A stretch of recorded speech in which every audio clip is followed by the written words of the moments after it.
That's something I just remembered to record. Brilliant. Yes, Sean. Yeah, Sean. We're gonna have Mackenzie Ward, Gavin Walker, and Miriam Kusumi on the 15th. Just started recording now. Just do something here. 1 second.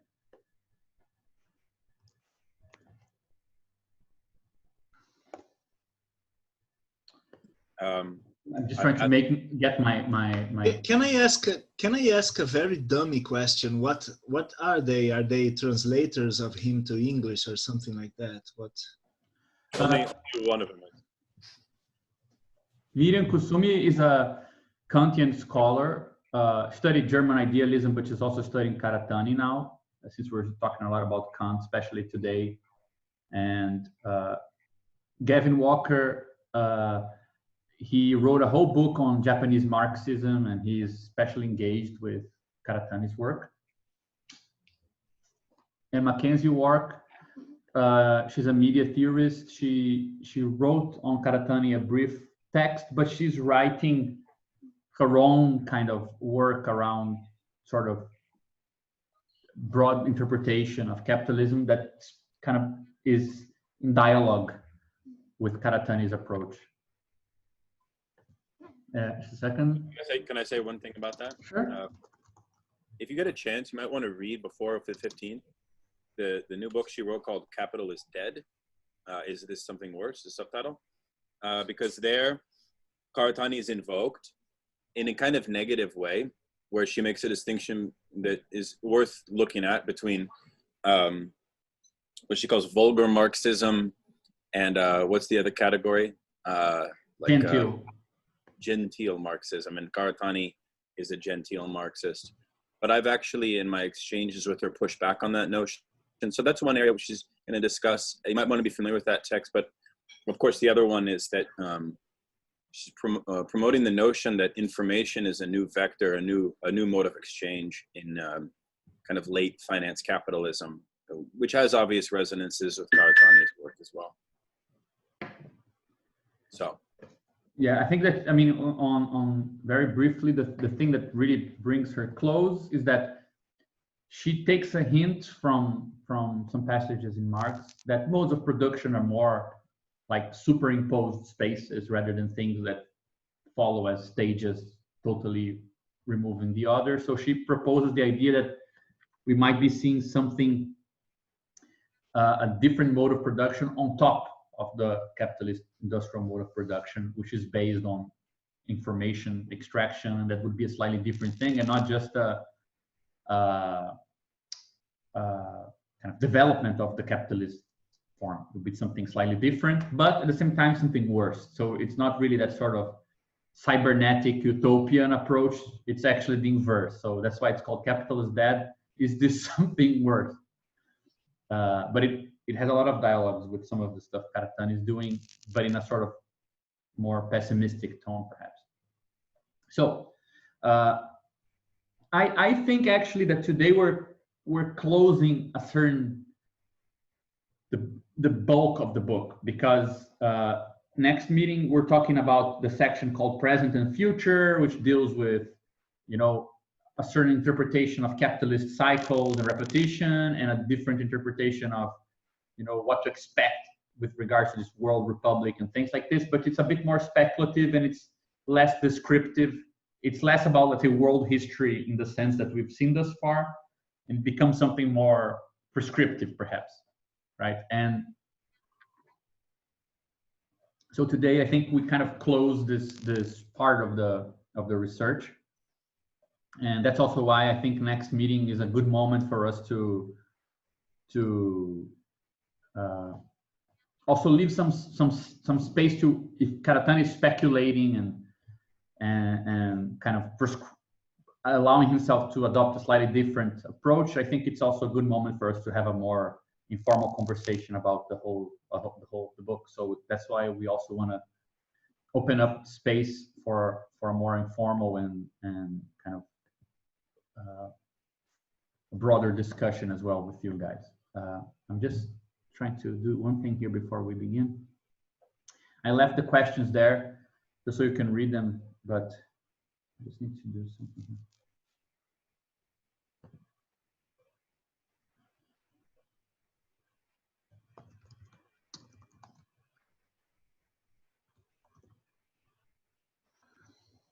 Okay. Let's see if it works. Okay. So we have a lot of questions. Some of them, again, are related to what we're going to see next. But a lot of it already, we have already kind of skimmed through the material, and we can, I think, address most of this. So, for example, the first question, and it deals with something we're going to see later on, asks, does the concept of the aesthetization of the state relate to Karatani's notion of the 18th of Brumaire as prefiguration of Freud's interpretation of dreams? And I think that there is a slightly different, there is a connection, I think, because if I remember correctly, if we go down here, the aesthetization of the state section in the book, it's more about, let's say, the role of the nation as a sort of making sensible of the outer structure of the state with regards to capital and everything that's going on. So that's sort of, this is a very, it's funny that he goes here at first to Kant, because later on, I think it becomes clearer that even though, let's say, Kant might be able to pose the problem is actually, in my opinion at least, properly posed in the beginning of Hegel's Reason in History, where Hegel very clearly talks about this sort of role of imagination and imagination in culture, in bridging the gap between civil society and state. And he gives, for example, the example of Antigone as a play that kind of produces a figure or gives you a form for the tension between Greek civil society and Greek law, right? So the aesthetization of the state has a lot to do with the role that the nation has of kind of giving a form to this tension between capital and state. Whereas I think that the way that he reads the 18th of Brumaire is connected with that. But I mean, I find Karatani's reading of the 18th of Brumaire really good, really solid, but it's also, he makes that claim about the absolute monarchy is kind of repressed below popular sovereignty, right? So there is the suffrage, I don't know how to say this in English, right? Popular suffrage of everyone votes. This kind of empties out this absolute figure of the state of power, but the empty place remains there. The moment that you realize that it is impossible for everyone to be represented under this structure, and Marx is the best passages for me in the 18th of Brumaire, at least, are the ones that concern how you have a very weird kind of zoology of classes. You have classes that are partial classes, like they are organized, they live together. For example, if you consider the small holding peasants, right, in France at the time, they lived together, like they lived in a similar area, but they were very much atomized. They had their own kind of support system. They didn't rely on each other. So they felt like they were not workers, but they were owners of something. At the same time, their interest as small holding peasants is actually much closer to the working class than the interest of the urban capitalists and so on. So let's say in their social identity, they side with the capitalists, but on their, let's say, economic basis, they fall more with the workers, so they cannot be represented either way, right? Which is something very similar, because the problem of the small holding peasant is, I would say, from the 19th to the 20th century, perhaps the problem for socialists, because there is a really, really, really good book by a guy called Robert Linhart called Lenin, Taylor, and the Peasants, where he goes through Lenin's text from February 17 all the way to, I think, August 1918, showing how, well, first of all, the October Revolution happens in October because of the crops, right? That's the moment, let's say, that's the moment where the political clock kind of syncs with the clock of when the crops should be, how do you call it, when you extract the crops, like you Harvested. Yes, so the moment of a harvest. And then the question is, where does the harvest go? Does it stay with the peasants? Does it go to the lords? Right? So the question of property was going to be concretely posed in October. And you can see the Bolsheviks changing their position and saying we should stay with the peasants here, right? But at the moment that they remain on the side of the peasants and they don't delay the revolution because, you know, the time for it to happen is the future and so on. The moment that they do this, a very tense process emerges where, okay, the guy found support with the socialists not to give the harvest back to the property owners, but at the same time, the socialists, because of the absurd hunger in the country, needed the harvest to be shared with the workers. And the guys would say no, right? So one vector of the struggle was based on, let's say, substituting who was the owner from the property owner to the peasants. But then the other vector was in the other direction of connecting the peasants with the urban workers. And the peasants were hiding the harvest and not giving it to the city. And then Lenin, much before Stalin, was the first to say we need to militarize the distribution. Otherwise, the harvest is not going to come. And he came up with this amazing theory, which he calls the average peasant. And he says, the average peasant is a split figure. On the one side, he is a worker, and therefore he is warranted absolute solidarity. On the other side, for the time being, he's a property owner, and we should use violence against the property owner. So we shouldn't use violence against the peasant insofar as he's a worker, but we should use violence against the same peasant insofar as so it's a slightly kind of, you can see it's a tense situation. So it's not only 1848 that the connection of the field and the city is a really complex contradiction, but again, in 1917, you also find it again there, and it's very hard to understand the continuity between Lenin and Stalin's first plans if you don't take into account the kind of absurd contradiction that's going on there, that it's not so easily solved by by expecting some kind of clear-cut representation. So I think Karatani is very sensible to this contradiction in representation, and he pretty much, I think, more important than his point about, well, there is a paradoxical class, a class that cannot be represented, and they desire an emperor. I think that more important than that kind of slightly, I mean, he criticizes the psychoanalytic readings of stuff, but at that point, I think he makes one. He could make a much more simple reading, I think, which is to say, a class that cannot be represented, it's best represented by a guy who doesn't represent anyone. Like, there you have, like, those are a good fit. And not because of an exceptional situation, but for the normal rules of the game, right?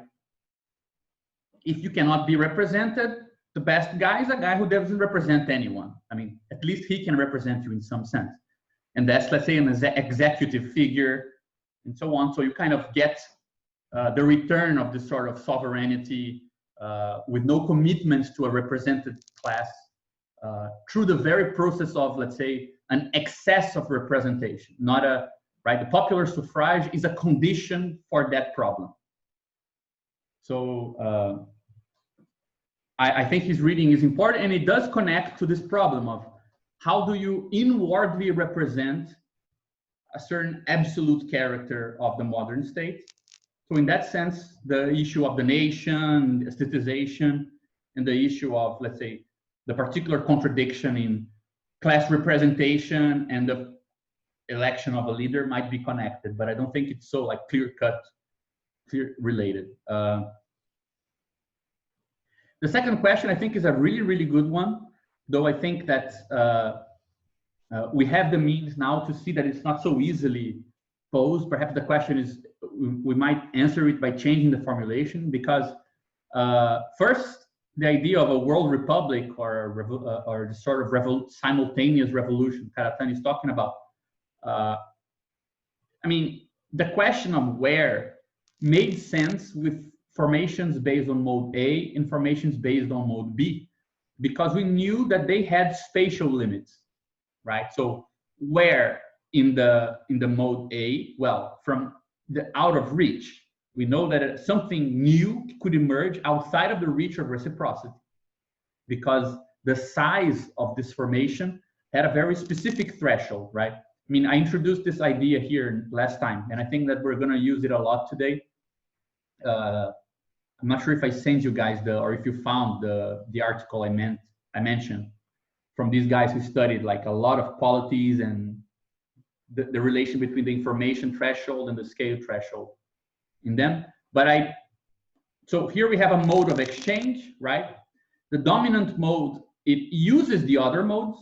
So it's not that one mode must by itself be able to disseminate its own logic throughout the whole space. So as we saw, for example, mode B, it requires mode C to be working to connect, for example, officers in a main city with officers who are at the limit of the space, right? And you need communities all the way through as well. So you do have mode C and mode A, but the limitation of how far you can go of the disseminating of mode B is given by mode B itself, because plundering and redistribution is the main mode.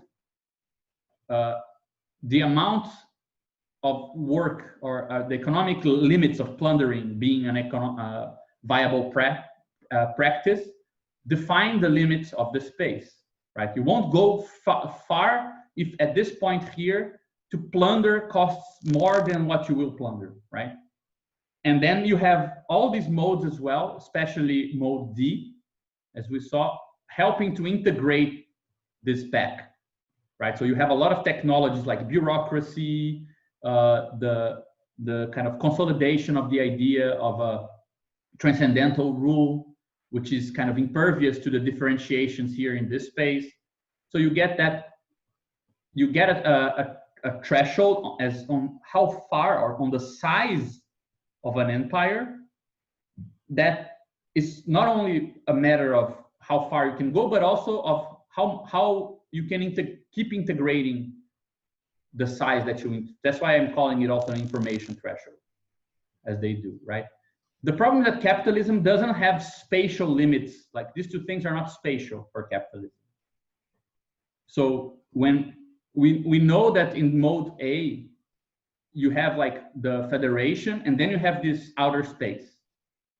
And something can come, like a war, an asymmetric war can come from the outside, right? And we know for mode B that an empire has a sort of logistical limit here.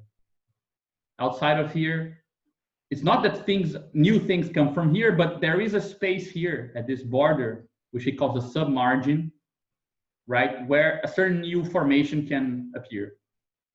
Now, with the mode C, you don't get any of those two limits, neither this outer limit of A, nor this sort of marginal limit or marginal novelty of mode B, right? The core, so we ended up last meeting talking about this, right? The core semi-periphery and periphery, it's not like the further you go, the further from the core you are. It's actually the contrary, right? The periphery is actually the more and more similar to the core. So it's almost like the core is itself divided between the core and the periphery here.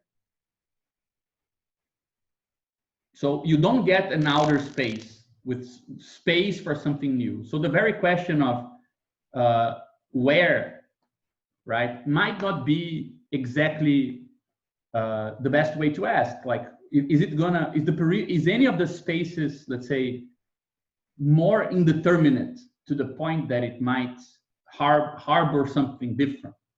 And I think that this is a good issue if that's still the case, or if the sort of spatial limit of social formation wasn't a contingent thing that mode A and mode B as dominant modes still allowed for, but after a certain scale threshold has been crossed, and I mean, we know that now we are unfortunately keenly aware due to our Twitter accounts that if the economics for, I don't know, harvesting rocks from Mars makes sense, Elon Musk is going to Mars and is going to bring back some rocks, and that's going to pay for the trip to Mars. So there is no, I mean, nothing prevents another planet from being part of the same stuff. So the spatial limits are not intrinsic; they are accidental, right? So it's not exactly necessary that there is a question of this place is outside enough for something else. So we might even have to ask the question if that's still the proper way of formulating how you find a place, right? And I think that hopefully we'll get a chance to talk about this a bit today, that there is a way to separate the question of space from the question of place. And I think the reason why we introduced this idea of scaling from the beginning has a lot to do with that, right? For example, just for a kind of a stupid example, just imagine if you have a 8-bit screen and you have an image there, like a map, there are only so much places that I can point to. But if you have like a 4K resolution screen and you can zoom in a lot, you can actually pinpoint many more places than before, right? So placing is not really reducible to a space. Placement also can be distinguished by how you define the resolution and the scaling of what you're talking about. So in the same way that a nation is not a place in the same sense that a city is a place, but you're still able to draw it on a map and say, here's a place, right? You've changed the resolution in a certain sense. You kind of scaled back, and then you treat that as a uniform area, right? So there is a different kind of exercise you can do to talk about placing and new places and things like this that not necessarily require you to find, let's say, a geographical spot or a sort of margin to find it, right? So that's part of the reason why I think it's useful to have at least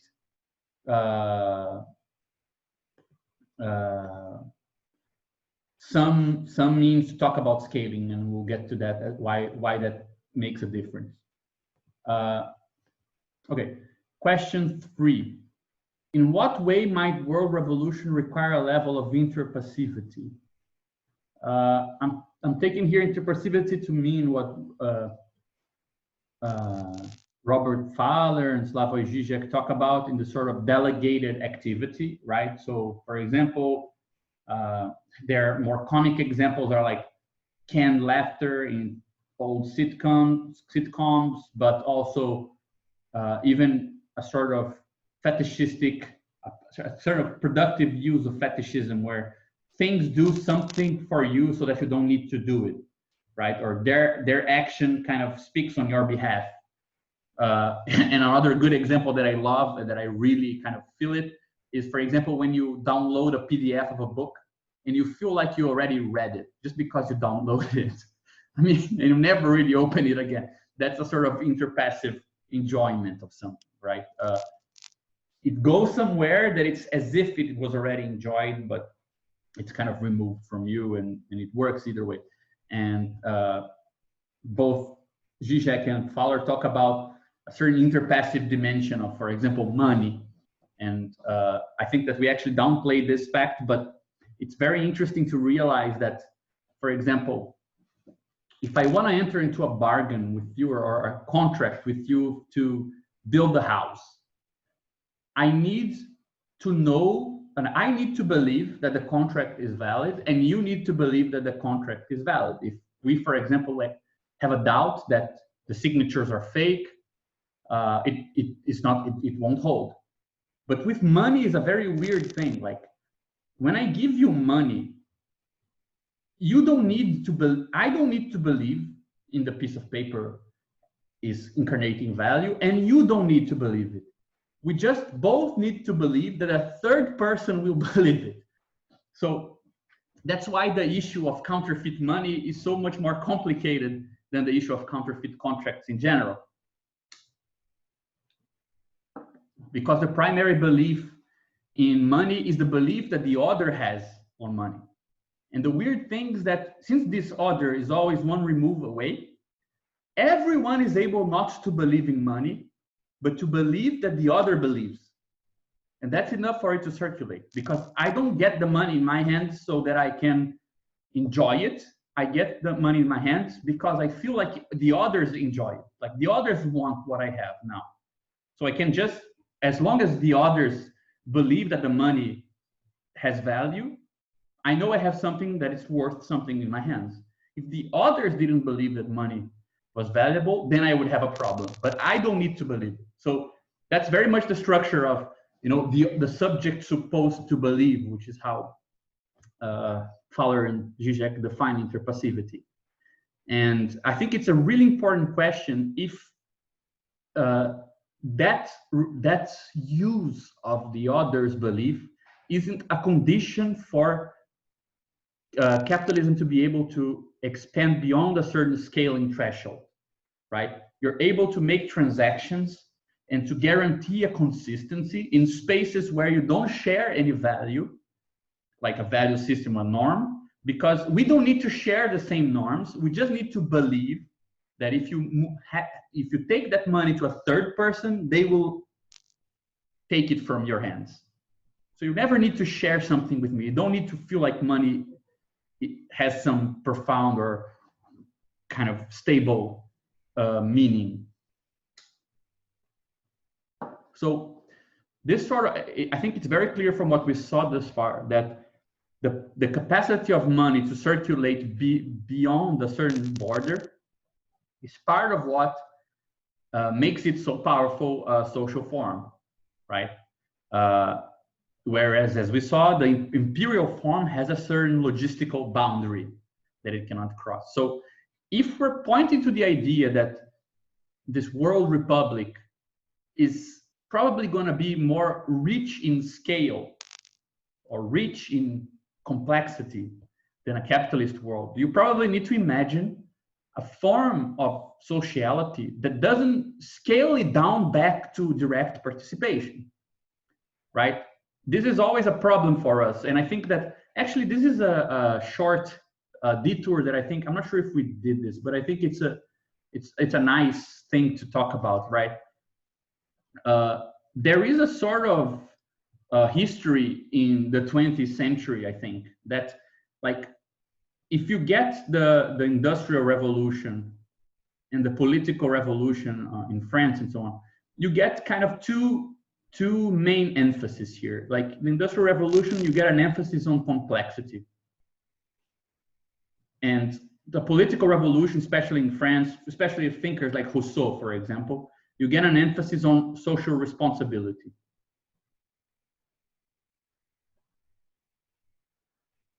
Oh my God. I mean, I don't know why I tried to write this thing. Like it's totally, absolutely unreadable, but anyway. Right, so I think you can think about responsibility in the sense that we want to know how to steer the boat, right? So if you have individuals here and we form a social group, we want to be able to do this, right? To have autonomy. And we want to be able to respond for the destiny of the society, right?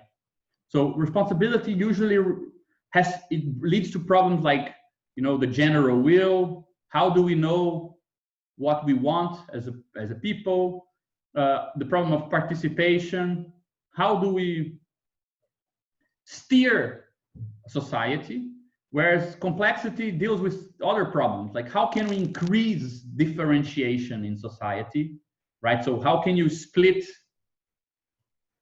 and reorganize production and division of labor to increase the amount of stuff that can be made in the least amount of time and things like this, right? Also, how can you atomize your map of the world in such a way that you can let it go, but still know where you are? So for example, theories of price, theories of, as we will see with Adam Smith, the theory of moral sentiments, where, you know, I don't need to have an idea of general will and a participation in society as a whole, because I can always put myself in the place of the other. And the more egotistic I am, the more like the other I am. So you have, let's say, a local idea of will, right? But the fact is that for a while, you can kind of get the idea that you can have both in a society. So for example, in Marx, you kind of get the idea that, well, production is the site where complexity is increased in a society, productivity, relative surplus value, changing, you know, technological development, and so on and so forth. This changes the superstructure, and you have the figure of the worker as the position where you can see the general will and from which you should demand participation, right? But in the 20th century, kind of we get two big, I would say three big developments. You get a sort of liberal idea where the idea is that complexity beats responsibility. So we should strive for more social complexity through markets, because this will solve the responsibility problem by itself.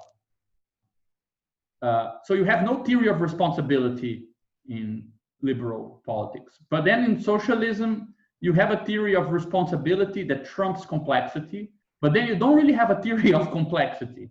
And you kind of want to cap society, because if it goes too far in this differentiation modes, you can't really kind of refer it back to the people, to participation. Things can get out of hand, right? So you kind of need to put a threshold here.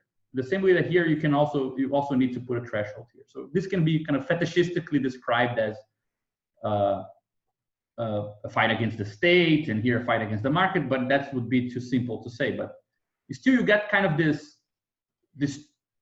two vectors, I would say, you know, like a certain politics that emphasizes complexity and says that if you take care of complexity, responsibility will be taken care by itself. And another one that kind of says that if you take care of participation and responsibility, you kind of take care of complexity by itself. So how do you increase productivity? How do you increase wealth? The problems of information and so on, which should be solved by themselves, right?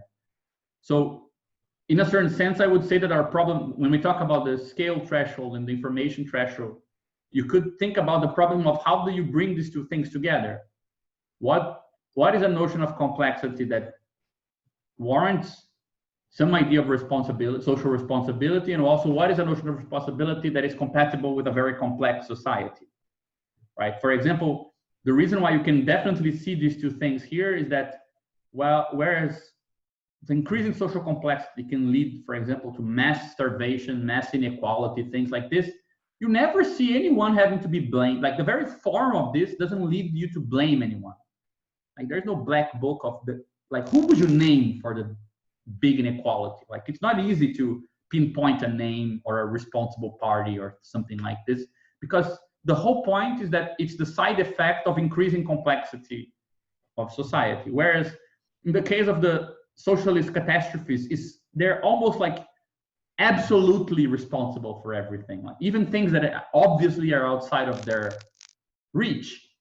Like, so anyone that dies under a socialist regime, you can pinpoint that the socialists are to blame, but you don't do the same with the capitalists, and not because there's some ideological mist, but because the very capitalist social form, it increases complexity must be much beyond the level of social responsibility. You don't know who to, that's what Moishe Postoni calls impersonal domination. It's very easy to see that with prisoners, right? In How the so? West, they're all bandits. In real existing socialism, they're all freedom fighters. Yes, for example, yeah. Yeah, so they're a product of social inequality, you know, in a sense, in the West. But Yes, and they're fighting the regime. Yeah, exactly. So, I mean, I think that this is an interesting kind of route to explore. It goes back to that idea of scale, that idea of uh, uh,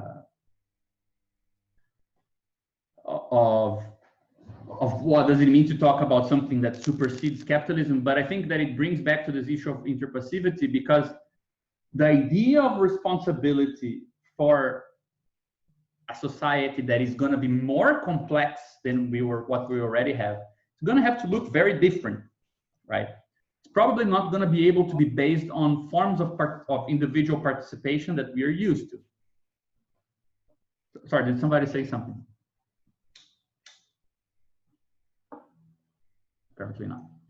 I was going to say, I have one comment. I mean, I think in the conclusion of the book, as you'll see, like all of his tactics necessitate, let's say, a form of political organization that would involve interpassive relations. So the boycott is one example, but like how do you inculcate or how do you compel like large groups of consumers to opt out of a certain mode C exchange relation in their day-to-day lives? Seems to me like it's very much necessitates interpassive thinking of political organization that also is very much scale oriented. Yeah, I mean, the thing about interpassivity, and that I think that, I mean, there's a reason why it's not called impersonality, pure and simple, in the sense that it's not referred back to you. Because for interpassivity, which I think it's a very specific capitalist, not capitalist, but modern problem, because the Soviets invented it. I think that's why Zizek is such a great thinker of this, because you first saw it in places where I don't believe an ideal, you don't believe an ideal, but it's part of our daily life to behave for a third person who's supposed to believe it, but nobody does, right? I really hate that film, but if you see it, it's good just because of this, because you have good examples of this, that Death of Stalin movie. It's like a comedy where Stalin just died and they're trying to decide what to do. But you have many moments where everyone is against something, everyone wants to do something, but they just can't say it, because even though everyone knows that that's not the case, they all impute that there is another who thinks in that way, and they need to negotiate with that. So I think that I think the thing we should be wary of is that the same way that we can talk about death drive and interpassivity and things like this, concepts that are born from the regular daily life of capitalism, sometimes they are too unilaterally, like they should be nuanced to divide or divided, right? Because there's definitely interpassivity that connects you more to the thing that you're displacing, right? So the belief that others will use money is not about the other, it's about you. It's a way for you to be a bourgeois citizen of the 21st century who knows better. Of course, this is just paper. What am I, a crazy person? But yet I act as if it's filled with value. So it's not about the other, right? So not everything that has that form of passivity or giving without receiving or something like this, I mean, we should, let's say, be more nuanced perhaps and divide perhaps these concepts, not only because they were formulated sometimes to explain phenomena that happens in our society, but also because of the sort of thing that we're looking for as well.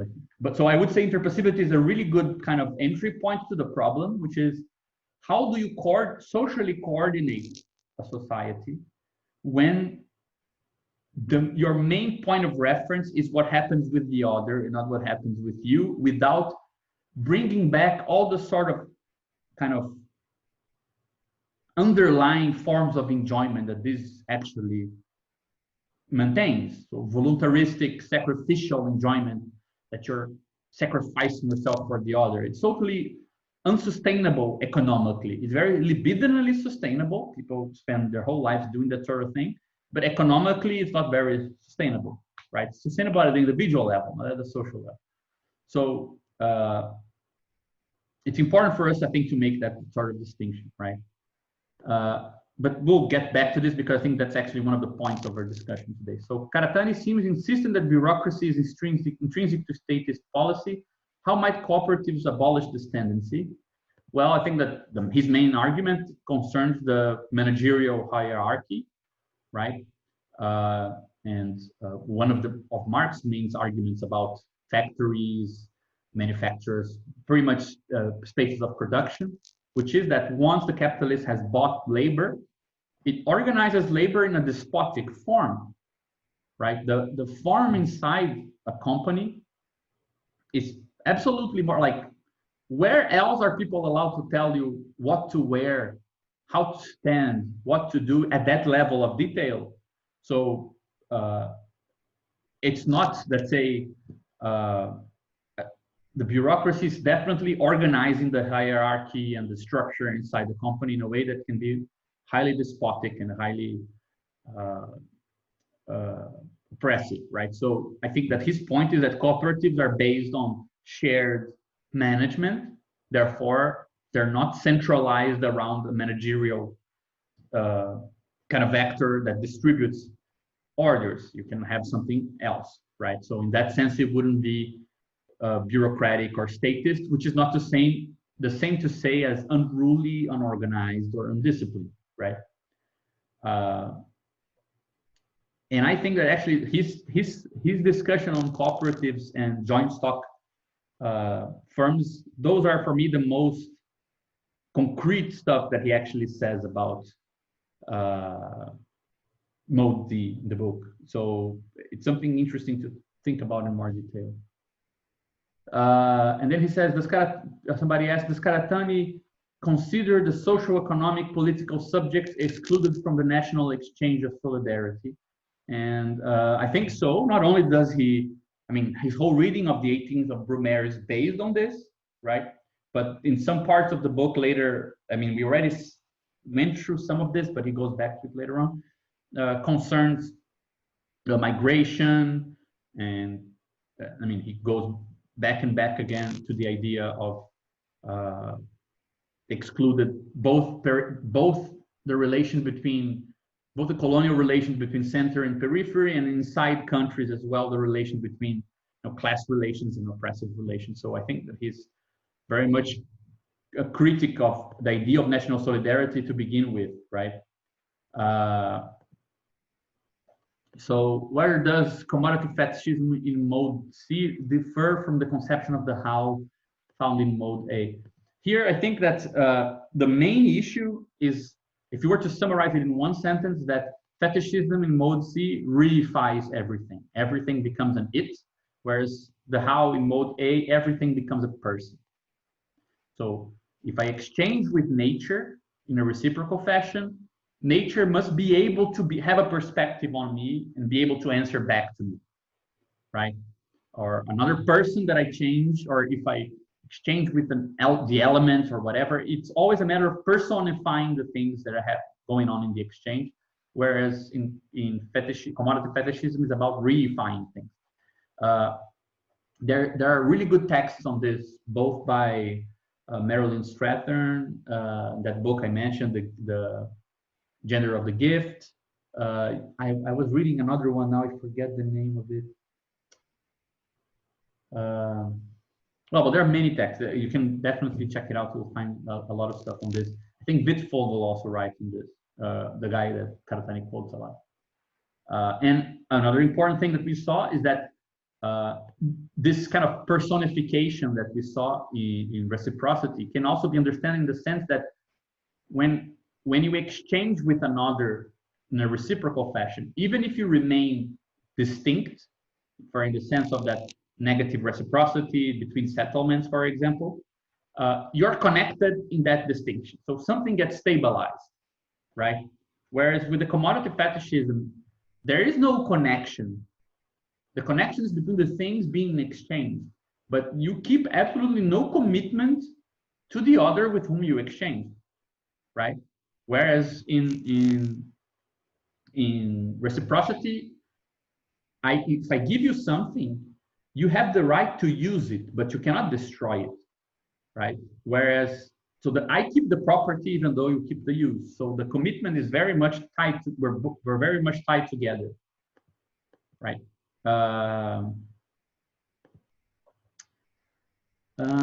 It was said that mode A is perspectivist, while mode B contains in itself a transcendental perspective. Yeah, well, we're going to go back into this, but the idea is very much that, as I was saying now, reciprocity works in such a way that when you exchange with the other, you're imputing onto the other of the exchange the capacity to return the gift. So you need to impute something, which it's perspectivist in the sense that you need to be able to be the other of the other's gift, right? So if I'm giving something to the other, I'm only doing so because I'm supposing that the other can see me as an other who will receive the counter gift back. So it supposes that he also sees me as an other. So it's perspectivist in that sense. Like the very gift kind of supposes that you cannot have a stable, unified perspective on the world. Like just imagine, I mean, it's perspectivist also if you read, for example, Eduardo Vivero's work on the Amerindians' cosmology and ontology, you see that this kind of democratization or kind of proliferation of perspectives, right, which he calls multinaturalism, this idea that, well, if you enter into reciprocal relations, for example, with an animal, you're also being seen by the animal as the other, meaning as an animal, and the animal sees itself as the one, meaning the human. So that those perspectives can actually shift around between people. The same way that Strathern talks about the gender being the gift being the thing that distributes genders. You can also have the gift distributing who is the seen and who is the seer, right? Who is the perspective and who is the thing being seen, let's say. I would say one interesting point, Nietzsche develops perspectivism and elaborates it at the precise moment in which capital nation state is also crystallizing, like in modernity. And so there might be kind of some relationship there. I'm not exactly sure. Yeah, I think that there's definitely is a relationship because you can see that Nietzsche has a very kind of ambiguous relation with modernization, right? And I find it interesting that he explores a lot of topics concerning mode A, like the gift, the debt, right? The idea of debt, the idea of sort of full universality behind the sort of modernity and its spread, right? And it makes sense to me that this would come with a perspectivism, though his perspectivism seems to be sometimes more of a philosophical kind of critique of like, who said that that's not a valid perspective, so much as the sort of ontological commitment with the other's perspective. I don't think those are the same thing. Like one thing is for use it as an epistemological critique of morals. The other thing is to use it as a sort of ontological frame for economy and so on, right? I think that's a big, important distinction. Yeah.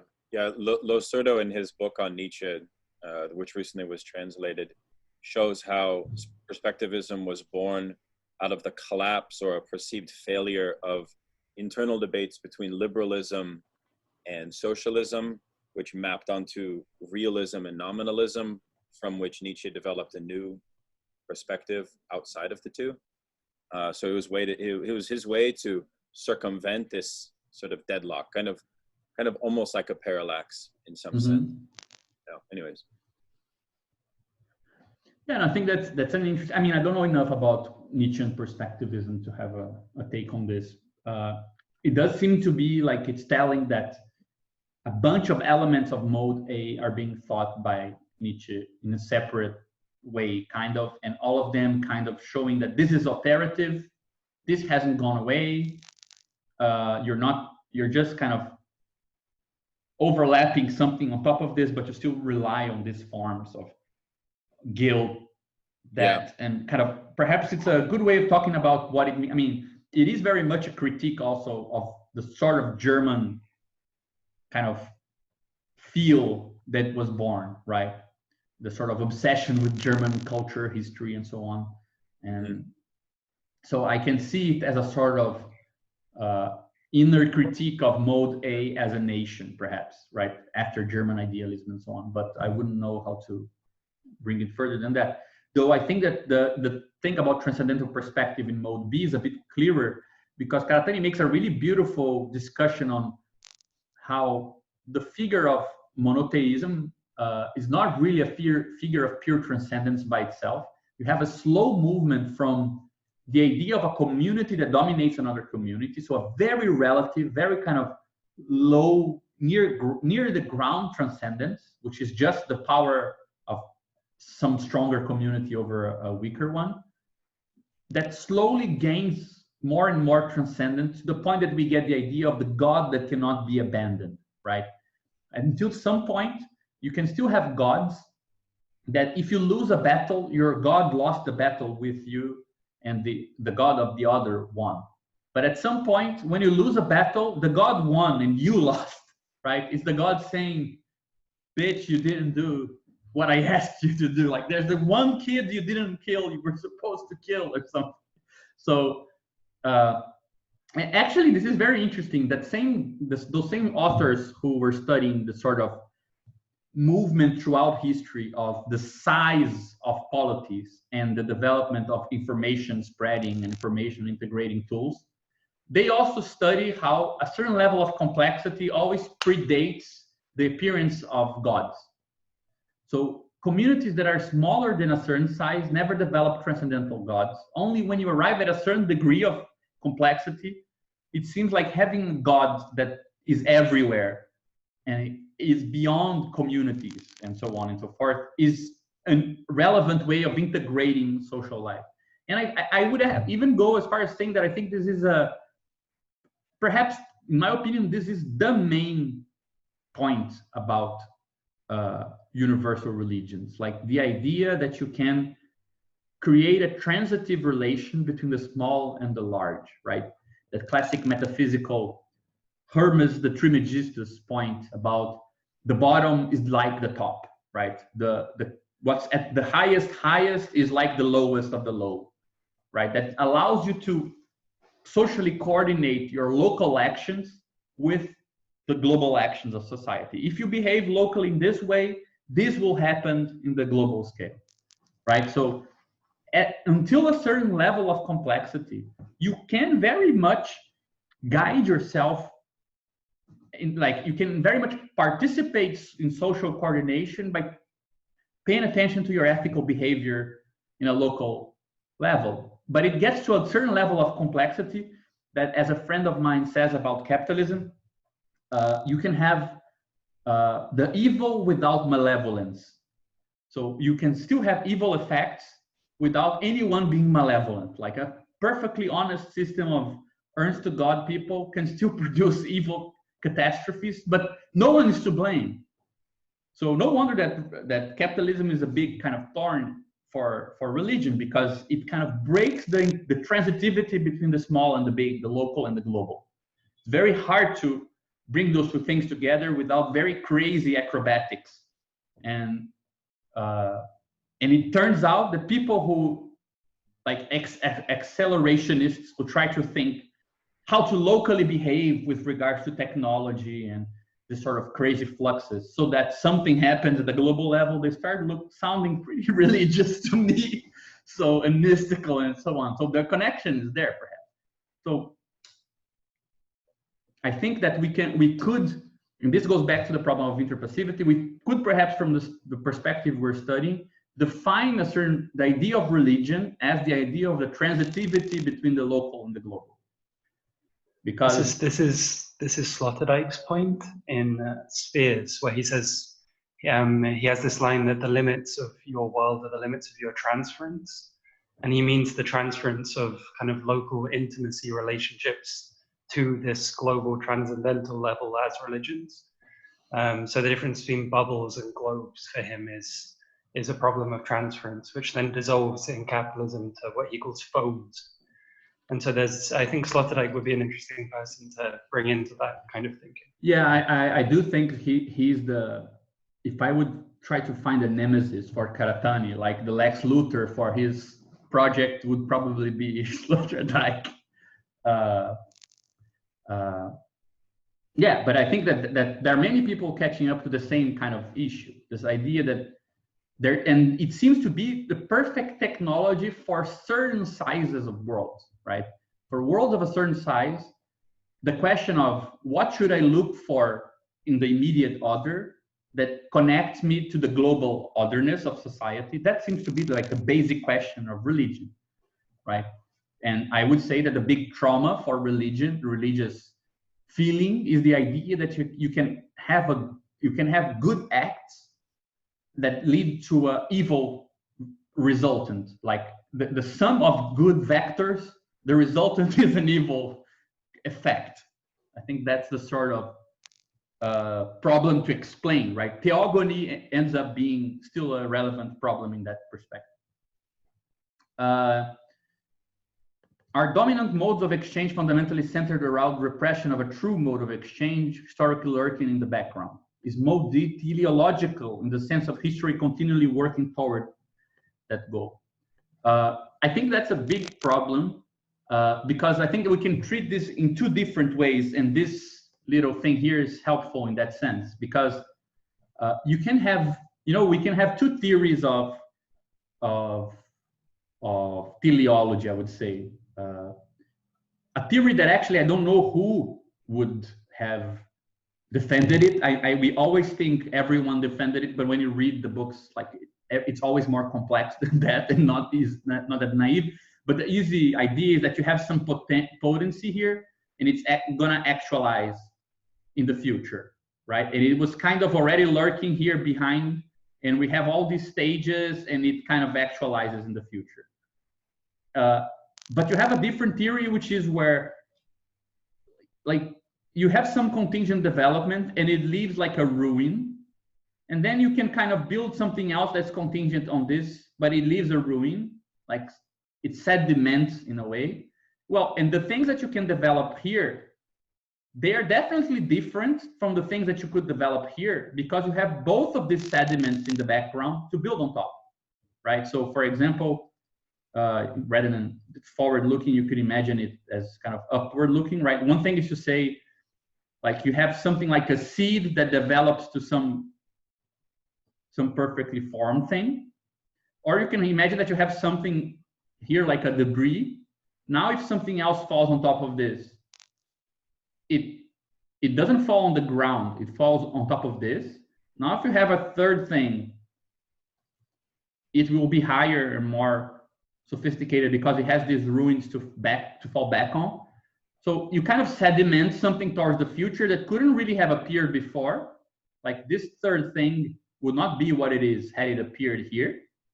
But you don't need to assume that it's looking forward in time and it kind of has some form that it has to acquire, right? And I feel like Karatani's things are teleological for him in that sense, that if you have a mode like mode A, it is the best, I mean, it is, let's say, the most adequate form of organization for small settlements that are able to kind of prevent inequality, are able to organize themselves in a sort of constituted space, but it has a limit here, right? It can't really prevent that something weird or dangerous or unknown or unforeseeable happens at this limit, right? Mode B can only be built if you already have these communities. Like you couldn't have the mode B if you didn't have many communities that are already established. If you didn't have that, you couldn't have mode B as a dominant mode. But it's not because it's lurking in the background waiting to happen, but it kind of requires the ruins of this to happen on top of it, right? If you don't have many communities, you cannot plunder them and redistribute. Like, this is impossible. So you require something to have happened, but it's not necessary that it follows, right? Or the form that it takes, I think. So my impression is that you can call a society where mode D is the dominant mode a society that requires some level of connected space and some level of kind of constituted social tissue, but it's not necessary. You can definitely, I don't think that he supposes that this is necessary. I think he keeps very much open the possibility, and there are some good texts that he wrote after that tsunami and the Fukushima disaster and so on, where he says, well, guys, this is it, we're fucked now. So I don't think that he has like any optimistic hope that this is necessary in any sense. But I think that he's very careful in showing that nothing new was born that wasn't kind of backed up by some underlying structure and made use of that underlying structure and things like this, right? So I don't think that it's, though sometimes he does give the suggestion that it's the return of something at a higher complexity. I think that we've seen enough this far to suggest that this idea of a return of the repressed, of the nomadism or something, might be more deceitful as an image than a kind of strict formulation, I think. Then we have a question on Karatani's use of constructive ideas and regulative ideas from Kant as a way to distinguish between state socialism, which tries to enforce what mode D would have to look like based on what happened before, and regulative ideas with regards to associationism, which are aware that something cannot be totally positivized. It can only kind of be checked empirically, cannot be deduced like mathematically. And the person who wrote the question says that there is some connection between this and Ernst Bloch's idea of warm stream Marxism and cold stream Marxism, but I don't know much about it. Perhaps if the person who wrote it wants to talk about it, perhaps it would be better, because I wouldn't know how to comment on it. I wrote it, but I don't want to. We're already an hour in, so I don't want to take up too much time. But yeah, I mean, yeah, because Bloch was sympathetic to the Kantian. I mean, he comes from that kind of like Lukácsian vein of worldview Marxism, which saw sort of the kingdom of ends in a way which is very compatible with Karatani's invocation of Kant. So yeah, like I think it's like this kind of warm stream Marxism is this sort of fundamental ground of there are these sort of partial expressions of emancipation that are implicit even within bourgeois forms of freedom, let's say, right? And that the task is sort of to read them slantwise to tease out the sort of missing or partial universal dimension of them, and that this is a logic of a kind of uncompleted history. So there's a lot of resonance with Bloch and Karatani, I think, in many ways. He mentions him very, very positively, right, at small points. Yeah. I mean, just so we can move on, I didn't know we were already 1 hour in, but the last question is, it goes back to this point, the political economic revolution maps between regulative and constructive ideas. Perhaps the political economic revolution is a parallax. And the question is, does he retain the idea of dictatorship of the proletariat? And I think we will see, hopefully, by the end of the meeting, that Karatani makes a certain distinction between, let's say, the three ways of trying to uncouple the nation, state, capital triad right? Which are the emphasis on the nation, the emphasis on capital, the emphasis on the state, right? So the question is if the dictatorship of the proletariat. I mean, he mentions Blanqui in a positive light. So there's that, right? But in the sense that something must be done in terms of overthrowing the government and a transition of power is needed. But he doesn't, I mean, the stuff that he actually in his praxis, he calls for, it's very different. And I think that hopefully we'll get a chance to talk about the meaning of what he calls exit strategies. Counteracts towards the exit, right? And again, we already know but from the beginning that it cannot be a spatial exit because there's nowhere to go. So since there is no Karatani space project, we need to find a different idea of place, right? So I added pretty much all the ideas that we already formalized as we went along to this here. So we already saw how mini world systems are organized. We discussed world empires. I mean, I wanted to, again, kind of draw our attention to the idea that this dissemination here of a certain mode of exchange is not, like, say, it's unilateral spreading. So what you get here are things like mode A spreads by blocking mode B, blocking inequality, and sometimes using mode C in its favor, right? Mode B expands by making use of mode C to create a bureaucratic wage class that can actually get things done, but at the same time it requires reciprocity and a certain organization of communities to be autonomously kept, right? And as we already saw, mode C also require both nation and state. So it's, even though we're talking about a dominant mode, we're always talking about the presence of the other modes inside to allow for this expansion to be possible, right? So, and not only to allow this expansion to be possible, but they are also transformed as we go so that they also allow for this integration to remain possible, right? So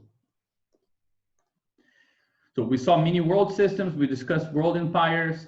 I tried to give different accounts of not only how the idea of plunder and redistribution is born, but how we could understand the sort of birth of an anti-symmetry or a birth of an asymmetric relation between the inside and the outside of communities, right? The idea that this is a community, this is a community, so this is the outside for it, and this should be the outside for the winning community, but it turns the outside into its inside, right? So it rules over the space between communities. So this is kind of my idea of kind of coming up with a triangle out of two reciprocal spaces, right? The sort of triangular or asymmetric relation. And then we discussed modern world systems and this idea that, again, you can see here that the main form of organizing spaces between core, semi-periphery, and periphery comes from mode C. But mode C is only capable of expanding indefinitely because it produces and kind of sustains this sort of unities, which are both states that relate outwardly like states and are inwardly organized as nations, right? So this allows it to, if there's something else here, well, it requires a flag and it needs law, an international law. If you can come up with space law, and if you can come up with a little flag to call it whatever you want, Musk land, you're set for integrating this everywhere. And we went through this idea again of how we could kind of, in the same way that we tried to explain how from mode A we can come up with the structure of mode B, we can also do it with mode C. So you need mode A to exist so that you can create a structure of asymmetry like this, right? Where I relate to you, but you as the winning community are both the giver of the law and the follower of the law, right? So what will later with sovereignty become the two bodies of the king, right? A sort of transcendence and an immanence here at the same time. Something that is the other, that it's outside, and that it's inside, that has an inside just like mine, right? And we can then imagine this asymmetry being projected back onto things, which Marx calls the social contract of things, right? So imagine that the same rights that a winning community has over the losing community, a commodity has over the other commodity. This is what this is the money form with regards to the commodity form. So this double body of the king is pretty much the double body of the money commodity, both as use value and as value itself, right? Its use value incarnates value as such. So its use value incarnates value as such.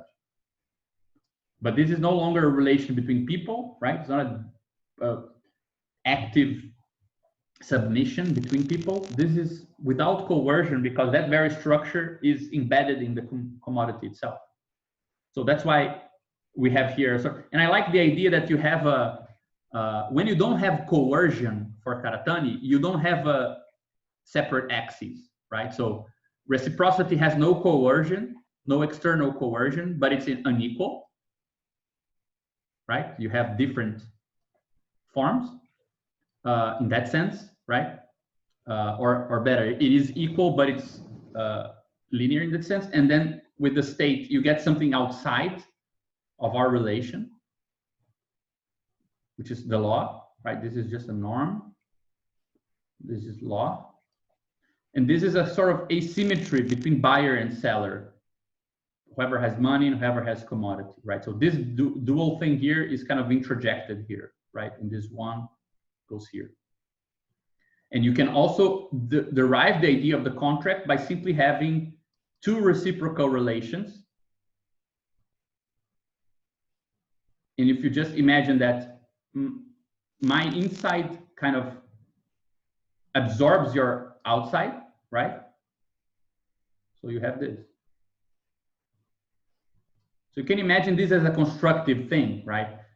From the ruin of a war where you had this thing as the kind of outcome, I won, your outside is integrated into my inside, you can come up with this as a form.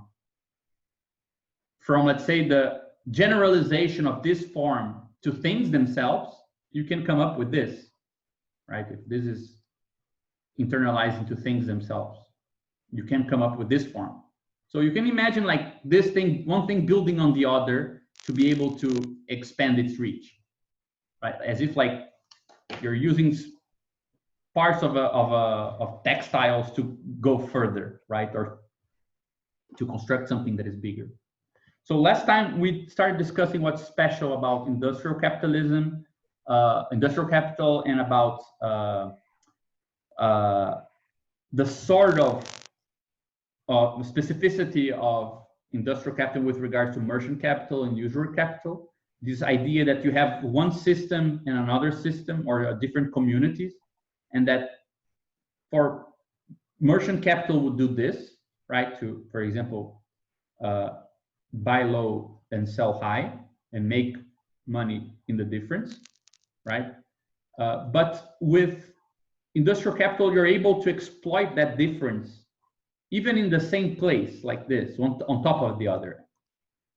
And we saw that this is possible because of the labor power commodity, because it is actually doubly inscribed, right? The value of the labor power comes from the commodities needed for the social reproduction. So it has something to do with a value system where you buy labor, but and it concerns both. So it concerns the commodities that are whose consumption is needed, right? And the use of labor power is actually defined by competition and productivity, the organizational and technological conditions of production, which are actually something you're looking into the future, because you want to be able to compete with others when you sell it. So when you use labor power, you're organizing based on this principle, but when you buy it, you define its value based on this principle. So it's actually on both systems at once. So it's not a temporal nor a spatial difference, right? You can be in one place and still you're able to find a differential. So what sort of differential is that, right? Which we call productivity. So we also discussed that this actually can be expanded. On one hand, we can talk about the fact that when you actually buy, like when you get the money that is worth, that's defined by the worth of the commodities you need to socially reproduce yourself, you actually need to buy them. And then you have the unpaid work that goes into turning these commodities into something you consume, right? So actually, the money is not, it doesn't really pay for the consumption. It's money plus unpaid labor that makes it kind of proportionate to what you need for social reproduction. If you were to actually pay for everything you need to socially reproduce yourself, this would be impossible. That's also why there's a really big debate. It's not happening right now, but it was a really big debate in Brazil. You know, we have a very important housing and land political movement. And there was a long, I don't know how you call this in English, like self-built housing, like mutirões. When, do you know the term, Crisanto, in English? Yeah, well, I don't think I have any example I have anything as an example in the USA happening, but it's like people occupy lands and they have some sort of negotiation with the government so that they can build their own housing projects in which they will live, you know? It's something like this. Yeah, and have you heard of Sérgio Ferros and Chico de Oliveira's debate about the problem with self-produced housing? Yeah, I think I heard something about it, but... Because their argument is, I mean, it's a very kind of Uspian argument, but their argument is that, well, when workers build their own houses, it means that that whole unpaid work that goes into their housing is not really, it actually helps to lower how much the wages will cost, right? So okay, yeah. The more community, the more the community, the family, the political movement increases their solidarity and the amount of voluntaristic work, the less the value of the wage, the average wage will be. Yeah, okay. Right, that's just the argument that they are making, just to show that, I mean, there are many movements, feminist movements, land movements, that are very much concerned with the relation between mode A and mode C, right? How these two things relate. So for example, you have wages for housework, the 70s movement. I think Silvia Federici was a part of it, right? The idea that, well, if you just try to calculate how much money this actually costs, and if you were to ask this to be paid work, this whole structure wouldn't make sense. Like, it would be impossible for wages to be calculated to begin with. Like, it would just blow over, right? So I think this is something important to have in the background. But the other thing we discussed last time is that, well, when you use labor power, you can make it work for a longer time than the amount of value that so you can exploit this difference in two ways, right? What Marx called absolute surplus extraction, which is you make people work for longer than the time needed for them to pay to produce the value that they're worth. And then you can add more laborers, and this will increase the mass of surplus that you produce. So this has the consequence of producing more consumers, because if you had to employ more workers to produce more surplus, you are also, by kind of collateral effect, producing more consumers to buy back the production. But he says, well, the proper capitalist form of surplus extraction is not the absolute surplus, which has a physical limit. This more time and this more workers, you can actually find limits for this. especially the more time, which is, 24 hours or a bit less. But the relative surplus, it doesn't have that sort of limit, because you can indefinitely increase productivity. You need less workers to produce, the more productivity you increase. But the side effect is that it produces less consumers with money in their pocket to buy back what they're consuming, right? So this gap here between the commodity leaving the production system and the commodity being bought back in the market, this gap is increased.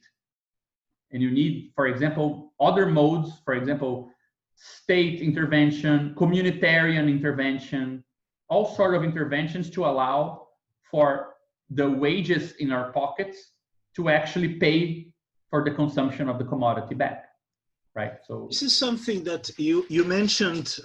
There was one of our debates in which you mentioned how the problem with empires is their logistics. Mm-hmm. But to a certain extent, I would like to disagree, because I think it's not only this. It's the problem that these ancient systems, they relate on the direct Ausbeutung, wie sagt man das? Extraction of direct work, of direct labor. And for this to happen, they have to have people grounded in a land in which they can produce their own living. And so the idea that money has no boundaries is also the idea that we have any kind of relation to the place we are, because we don't produce the produces we consume. We have to buy everything from the market. We have to pay for everything. It's all money. I mean, before capitalism, people even made their own clothes, like. Mm-hmm. Yeah, but I think one thing is to call a threshold, to say there are limits in the sense of you cannot. I mean, I would just make a difference between being unable to, like a limitation and a limit, like to go Hegelian like you were doing already. Like, like the limit, I agree with you that, I mean, I think the logistics is a limit. Like you would like to cross it, but you can't. It's an external thing that imposes on you. The relation to the land and the communal owning of the means of production, that's a limitation, right? It's unable to unground that, but that limitation is the very form. It's like it defines its form. So it's not like an impotence, right? Whereas the logistic is an impotence. Like there comes a time where you would like to go further, but you can't. Whereas it doesn't even make sense in an empire to imagine that you are ungrounding people from the land, right? So there is a distinction there that perhaps is good. And I think that this can also be brought back to the case of capitalism, that crises are not limits, they are limitations. Like they are intrinsic kind of moments. It's part of the very form of capital that this elastic moment between when you have an overabundance of production here, but you have under consumption here, right? That this gap can increase is not, let's say, a limitation in the sense of at the outer realm of capitalism, you would like to cross it, but you can't. This is totally integrated. It's just let's say a internal. It's not let's say analogous to the logistical problem, right? Which is different, for example, from very romantically talking about like intellectual property. Like you would like to commodify knowledge, but it's hard to do it. And then you have a really strong battle to do it. Like that's a different thing. Crisis would be intrinsic limitations, like just part of the form, right? Whereas problems with the commons, they could perhaps be called limits of capitalism, right? Like say ecological crisis, like they are not limitations in that intrinsic sense. They can actually present a kind of boundary, right? And we talked about also this sort of general introduction of industrial capital form into financial and merchant capital. So you can have, this is the cycle of industrial capital. I invest in means of production, I produce a new commodity, but you can also have this being backed up by financial capital, right? Which is usury capital in a modern form. And this can actually also, that gap we were talking about can be breached by merchant capital. Like I couldn't sell it to the workers that are producing it, but I might be able to sell it for people who are having more money somewhere else, right? So merchant capital, usury capital, industrial capital, they are all connected. But it's good to realize here that we are connecting and bridging these two sorts of limits, right? Between states, or between, let's say, social formations here, right? You produce this in one value system and you take it into another. But this is a money economy, this is a money economy. But you're also bridging, as we showed, the limit between wage labor here, which is a money economy, and a non-monetary economy, which is the home, the household, or communities, or the slums, where people are mutually helping each other to raise a house, nobody's getting paid to do it, right? That sort of unpaid work is not an outer addition to capitalism. It is part of the very logic of how you can make wages actually pay for social reproduction, right? How you make this consist. You're required to go through this gap, right? So in the same way that we can say that to make surplus value consist, you need to go through this gap between a certain value system and another. To make the value of labor power consist as a measure, you need to go through this gap here as well. So after discussing all of this last time, we arrived at that old table we had with the different modes and so on. And I suggested that we add this other thing here, right? A sort of negative or unstable version of each mode. So the idea that we can not only have, as Karatani already said, pooling and reciprocity in a positive form, but you can also have pooling and reciprocity in the negative form, right? Which is war. And you can not only have the social contract being established by the Commonwealth of Fear, right, as he says, that leads to a stable sovereign position, but revolutions can also be, let's say, the negative form of that, where you dethrone or you change a system, but the very idea of changing, let's say, a monarch for a popular democracy is a revolution, but it also keeps the state form. It doesn't really change the state as a form, right? Just its content. And again, the commodity exchange can appear as a crisis, but the crisis doesn't change the commodity form or the law of value. On the contrary, it's negative version. And then we were talking about what the hell could we call the negative version of mode D. First of all, because mode D seems very much negatively defined until now, but also because it's not very easy to talk about what would the negative of the commons or the negative of the mutuality of freedom be, something that it's inverse but still inside of it, right? I don't know really what to put here. I think we can talk about it as we go along. But with all of this that we saw, we are in a position to make sense of this. Can I ask a question about, could you go back to Sure. Yeah, so in revolution mode B, I'm thinking here of, because you made the very nice point that the configuration of capital state nation in our time actually maps onto these negative dimensions, and that's sort of the lived experience of our lives, is sort of understanding these modes through these the negative sides. Now, but how do we theorize revolution here? Do we theorize it in the way in which you kind of have this, I don't know, like Giorgio Agamben's notion of a state of exception, in some sense, or are we thinking it, because I'm curious, like it seems to be a profound overlap with crisis, and I'm having a hard time discerning the difference between crisis and revolution, at least at the level of state, because to me, like revolution means something very specific, but the notion of a permanent kind of imploded neoliberal state I don't know if revolution's the right word. I don't know if that makes sense to you, but I have a really hard time with. I mean, there are some historians, especially in Brazil recently, who suggested that Trump or Bolsonaro look a bit like they inherit weird aspects, like a paradoxical aspects of a cultural revolution, in the sense that you get some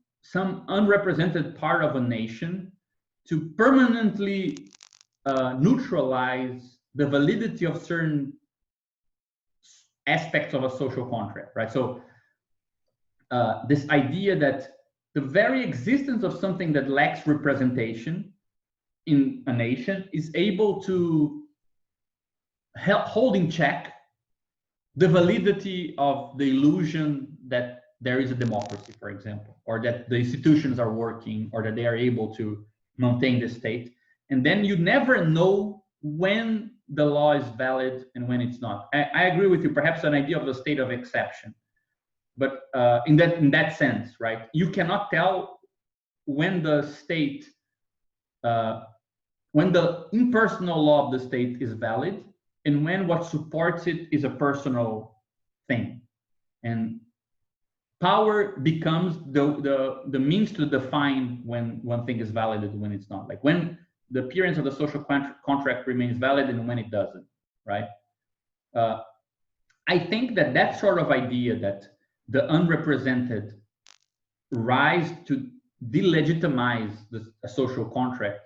I mean, it was thought of as a revolution, like a cultural revolution had a bit of that idea in China, for example, right? Even the Communist Party is held in check by the fact that there are the peasants that should, like, you should see the state from that perspective, right?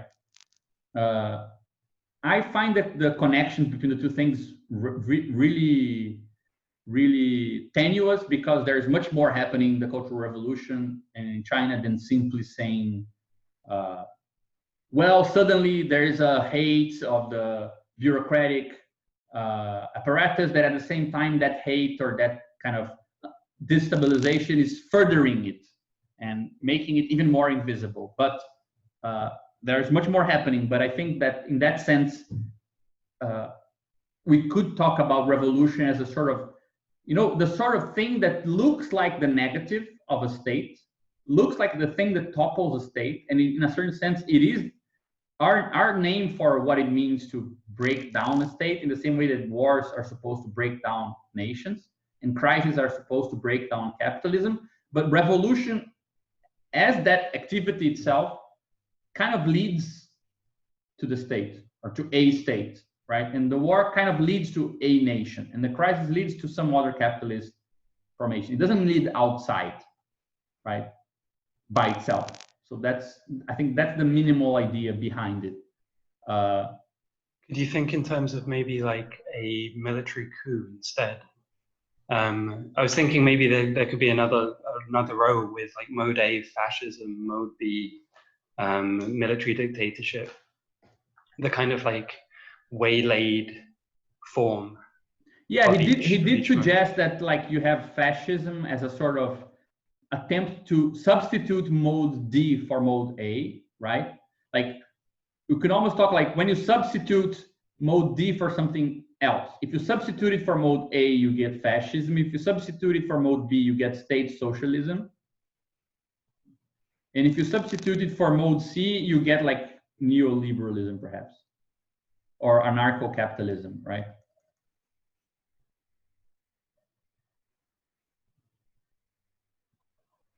So perhaps we could add that line, right? When something tries to substitute using mode D for just a strengthening of one of the three, right? Yeah, but so I did this thing here just because I think that a lot of stuff can actually be organized once you start thinking about these things all together. So if you look, I basically summarized most of what we already discussed. So you have the modes, you have something that it's a bit of an interpretation, but I think it's kind of connected with the way that he develops this, that an effect of modernity is that mode D is not part of this. You don't need mode D to make this consist. So it can appear autonomous for the first time. So that would be a distinction from universal religions.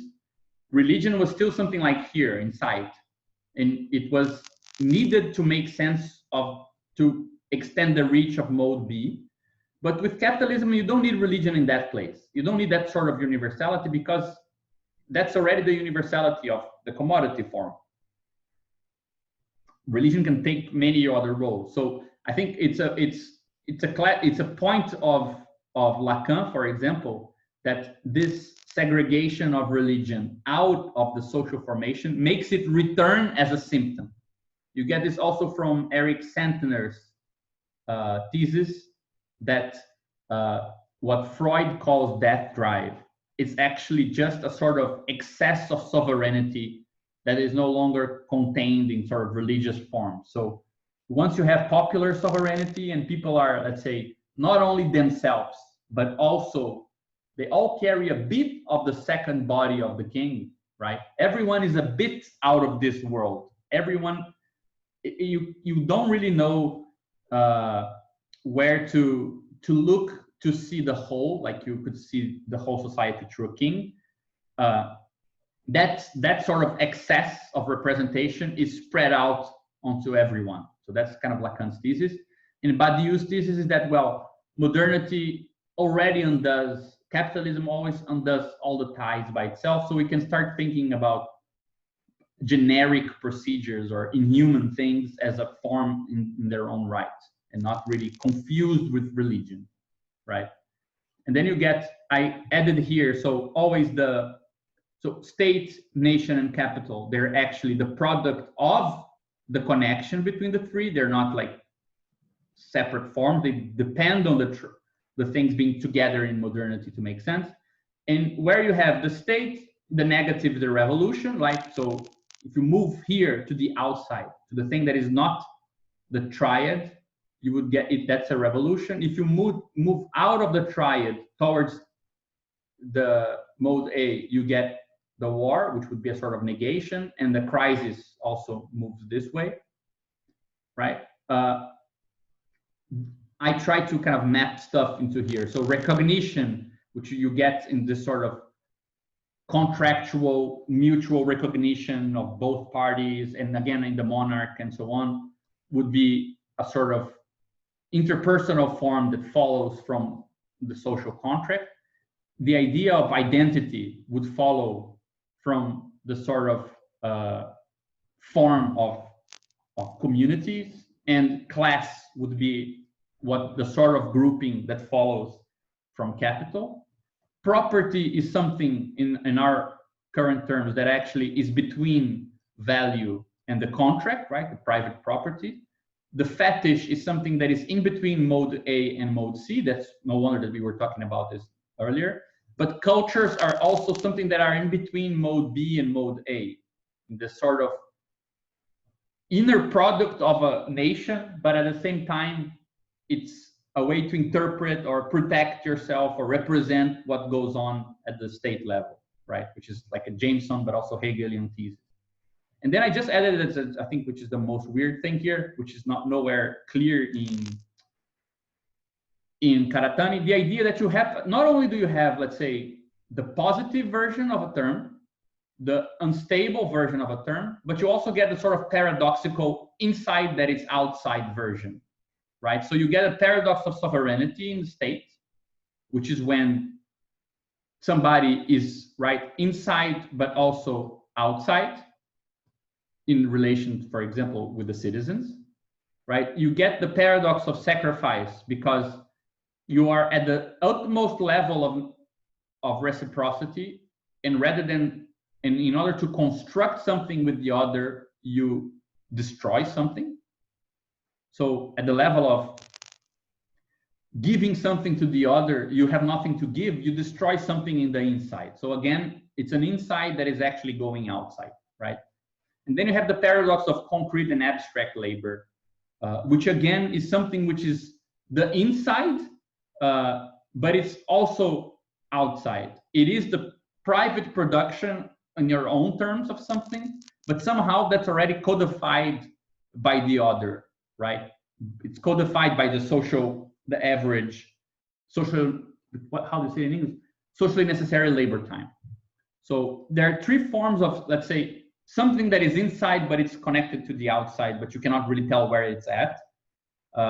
Perhaps the surplus value could be a different way of framing this, because it's also something that it's neither in production nor circulation, right? And I just think, I mean, this is not really meant to be here now, but I do think that these authors could be easily kind of mapped onto this. People who mostly study the relation between power moving between communities and states in the sort of disseminated forms of power, ideological state apparatuses, which these days I wonder if these are the proper place for it, but anyway, and the sort of ideology that goes between the study of belief and the study of capitalist social relations. Then you get people studying the symptoms of how mode D appears inside of this in a kind of unwanted way. And you get people studying what can we think about mode D in a pure form, let's say a crazy contemporary Platonism, right? So it was an attempt to summarize everything into one image, but it's slightly too dense, I think, to make it useful. But anyway, so one thing that we get from most of the reading in this chapter is this idea that, well, last time we saw that states for Karatani, the form of the state is essentially an external form. It's the main thing about modern state is that it is defined by the relation between states, which is, let's say, the sort of inversion where you secularize a form of legitimacy, where you extract the legitimacy of your state from the relation with another sovereign and not from, let's say, a God-given right, right? So a God-given right would be something like here that requires the community and the sovereign to both be below it. And what you get with absolute monarchies is that this is removed, right? Just think of Napoleon taking the crown from the Pope's hand and putting it on his own head, right? So this is removed and you get a lateral form of recognition. So the state is an external form between states, and the nation is inside looking. So the state is outward looking, and the nation is the inside form that follows from it.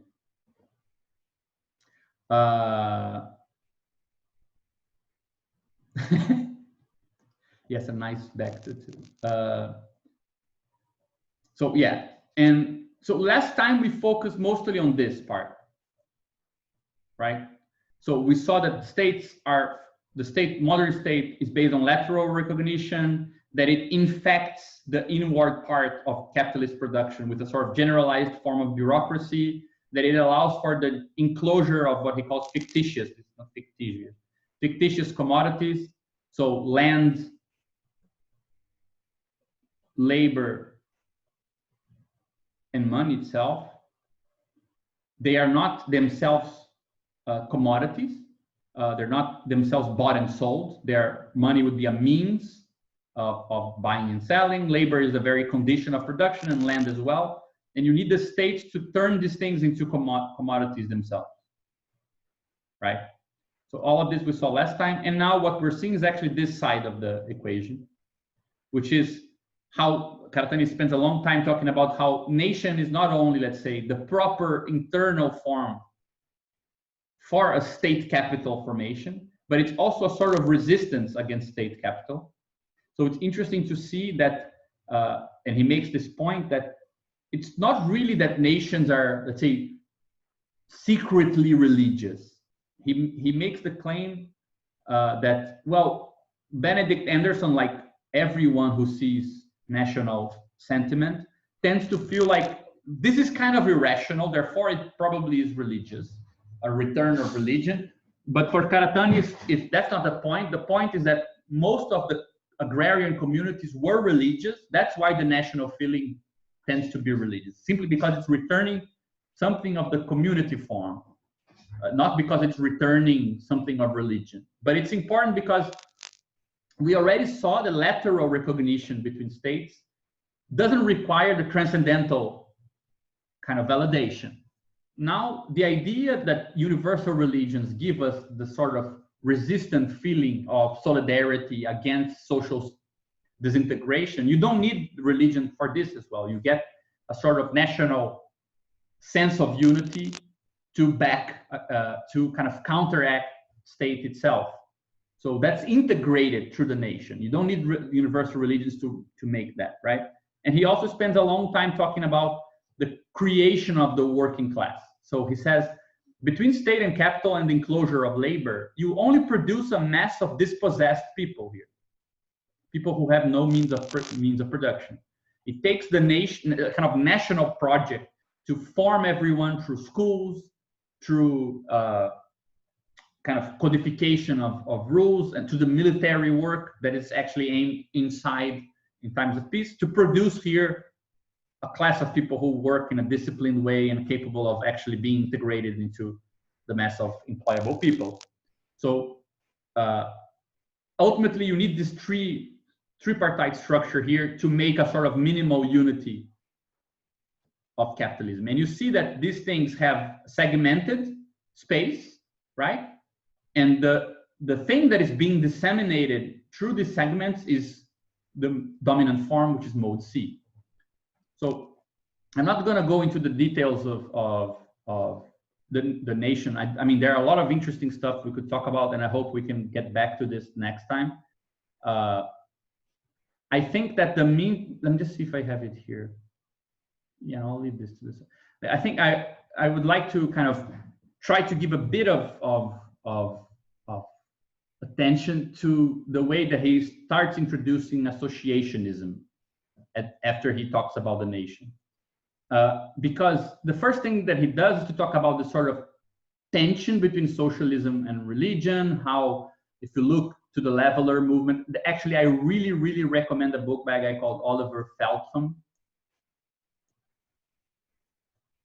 Honestly, I think it's one of the few books I've ever read that actually is a good reading of a political process, like trying to see what people were thinking while they were doing stuff. It's really nice reading. It's called The Anatomy of Failure. It's basically an analysis of the levelers and how every step of the strategy and their movements and the movements of all the parties involved actually went through. In the Puritan Revolution, Glorious Revolution, and so on. But he talks about this sort of, there's a sort of history in the mode D, where you kind of see that it was at first very much contained under mode A, right? It appeared as a sort of specter of nomadism. Its main task was to bar mode B of ever appearing, right? So it was like a spectral presence of, he said, like a remnants of nomadism and a sort of a ritual of pooling that becomes a compulsory reciprocity in A, right? Then you get in mode B a sort of opposition, a kind of ambivalent opposition of mode D with regards to the imperial form, right? It's a very ambivalent relation based on universal religion. And then what we're talking about here is kind of this moment, this passage towards mode C. For him, we're going to get socialism here as a sort of secular vision of mode D. But most movements, for example, millenarist movements like Thomas Müntzer and the first kind of big waves in the 1500s and so on, of movements that were no longer expecting a better, like an other life after life, right? But a better life, like the realm of justice to happen in the world. The sort of first moment of secularization of justice. It's not really thought outside of religion. It's a very religiously charged process. So you get a sort of inner tension between religion and socialism, and he talks about about this, how this plays a big role. And I think that this remains very important topic today. It's very arguable if anywhere outside of very advanced first world countries you can think about egalitarian processes without having space for religious thinking or a good relation with that inheritance. But he kind of puts Kant appears in this whole picture as the guy who extracted the ethical core of religion and secularized it, or separated it from the whole apparatus of institutionalized religion, and just kept the sort of purified idea of the mutuality of freedom, right? So he calls Kant the first socialist. He shows how it's a very specific reading of like very few lines from Kant that become this whole system of socialism. He kind of derives the idea of the world republic and the perpetual peace, the idea of a certain ethics of never treating people as means but also as ends, and how this would already imply that Kant is against the state and Kant is against capitalist social formation. It makes some sense in the internal history of German thought, because this aestheticization of ethics was a trend in 17th century, and like Herder was one of the first to take a stance like very strongly opposed to imperialism and colonialism in the German debate. So and that comes from a kind of rethinking Kantian pure critique of pure reason. Yeah, I mean, I find it. I buy Karatani's argument that German idealism, in a certain sense, is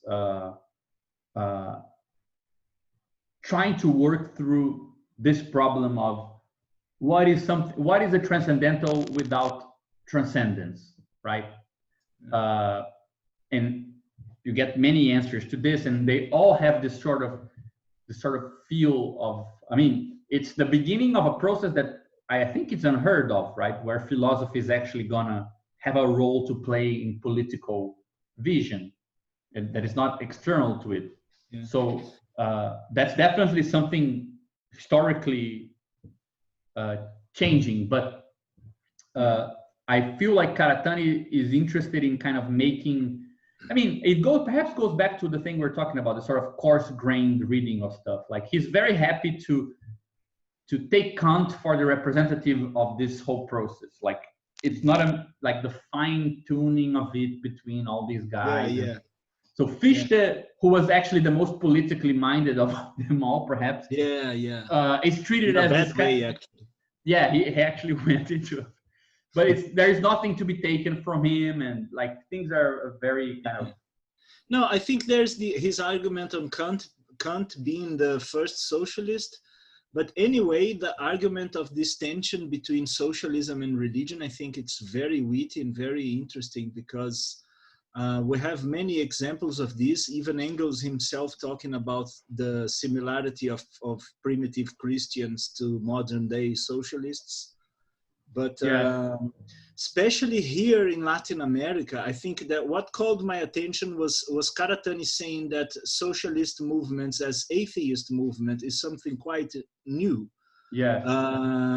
And so that's, and it's obvious, but it's one of those genius because it's obvious things, But anyway, this here in Latin America, I think it's a big problem, because for the first time since our previous history, a big wave of Protestant religion is growing up among the working class. And this so far had led these stupid fascist, proto-fascists like Bolsonaro to take the sides of these working class religions as against the left. Yeah. And we totally fall into this trap, like deferring ourselves from this kind of religious fundamentalism and totally rejecting this kind of the religiosity of this popular sentiment. I totally agree. There's actually a very nice sentence. I didn't really copy it, but I think on page, oh my God, where is it? It's at the end of one of the sections on the Associationist chapter. He says something like, where is it? Let me see if I can find it.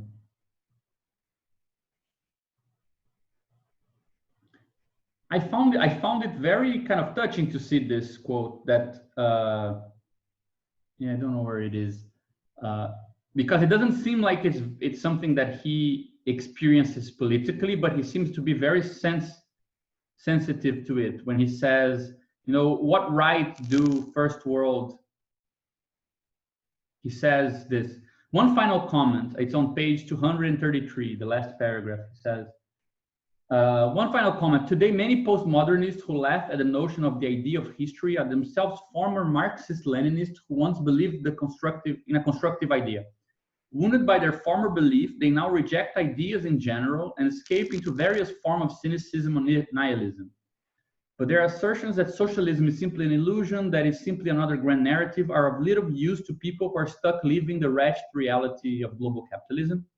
Since the 80s, postmodern intellectuals in the core global capitalism have continued to scorn the very idea of idea, while religious fundamentalism has rapidly gained ground in the periphery and semi-periphery, because both in intent and practice, it at least aims to supersede capitalism and state. Instead of realizing a city of God, this can only lead to rule by clerics under theocratic state.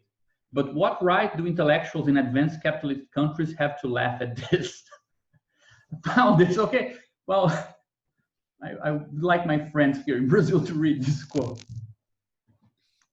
Yeah, I totally agree. Yeah, true. It's like this conservative critic of socialist ideas as perfectibilism. Yeah, You know this.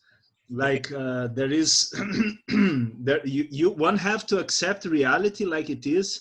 So you dream of constructing the perfect reality as if it was a kind of, you know, some fetishism, you know, which makes totally sense from where this criticism came from, which is post-war Germany. So in post-war Germany, maybe changing things to socialism is some kind of perfectibilism, but. yeah, I think that's an interesting point. I never thought about it.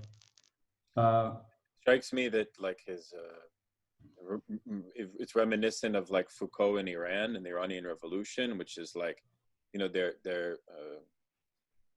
for all of its non-emancipatory dimensions, the Iranian Revolution still contained within it an emancipatory core. And I think that this distinction he makes between regulative ideas and constructed ideas, whereby the model of mode D, that's privileged as regulative, necessitates that we look at religion, even exclusionary forms of religion, in this kind of open way. Yeah. You know, so yeah, it's interesting, but I also think I was slightly shifting gears. You notice how many times he says an act of enlightenment. I was slightly confused with what precisely he means by an act of enlightenment, because he's always... Where do you remember where he says this sort of thing? Yeah, like his whole point was the critique he had of Jacobinism. Jacobinism precisely was the notion that there could be a kind of forcing of enlightenment principles onto, I don't know, working class, peasantry, and so on. And obviously he wants to separate from this. So he's offering a certain critique of rationality or of reason, and in favor of regulative idea.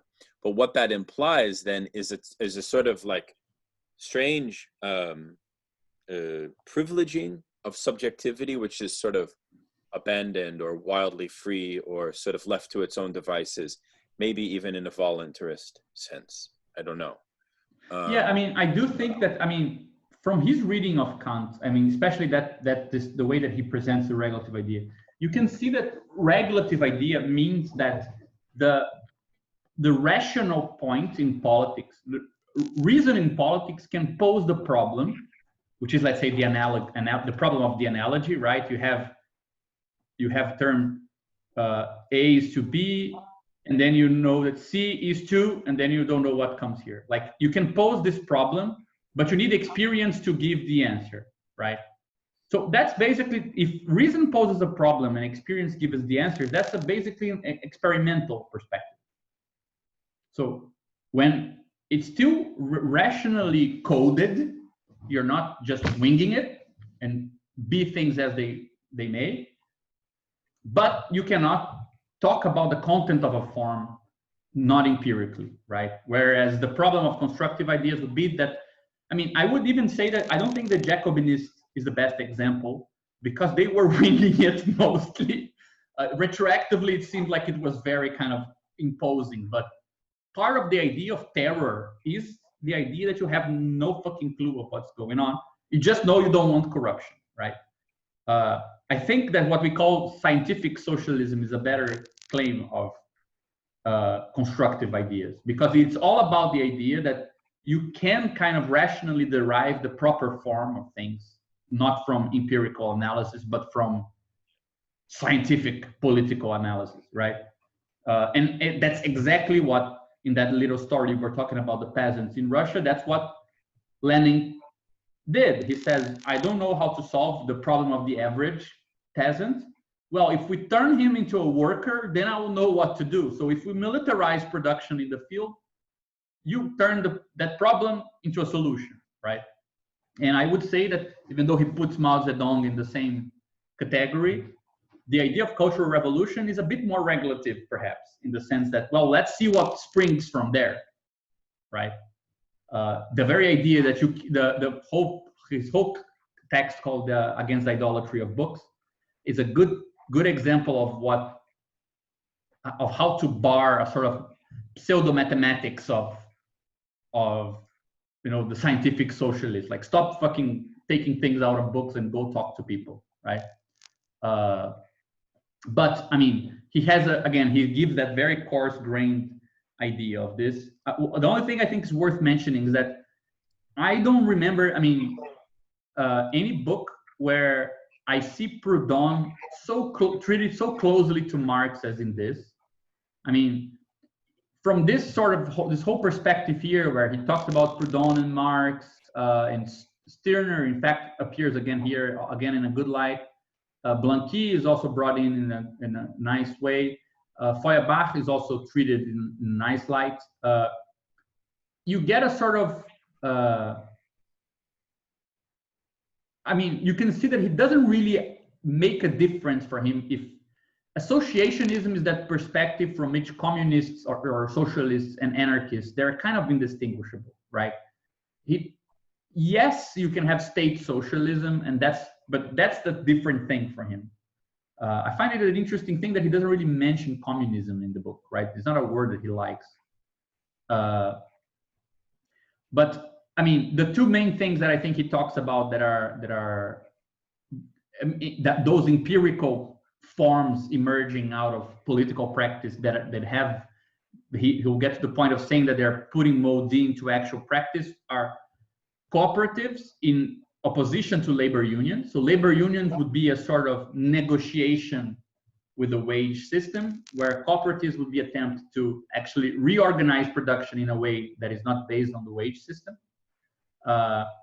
And we can kind of, if we remember that little picture where we had money buying means of production and labor, and we know that it's precisely because this is divided between use value and value that the labor power we're able to extract surplus from it, right?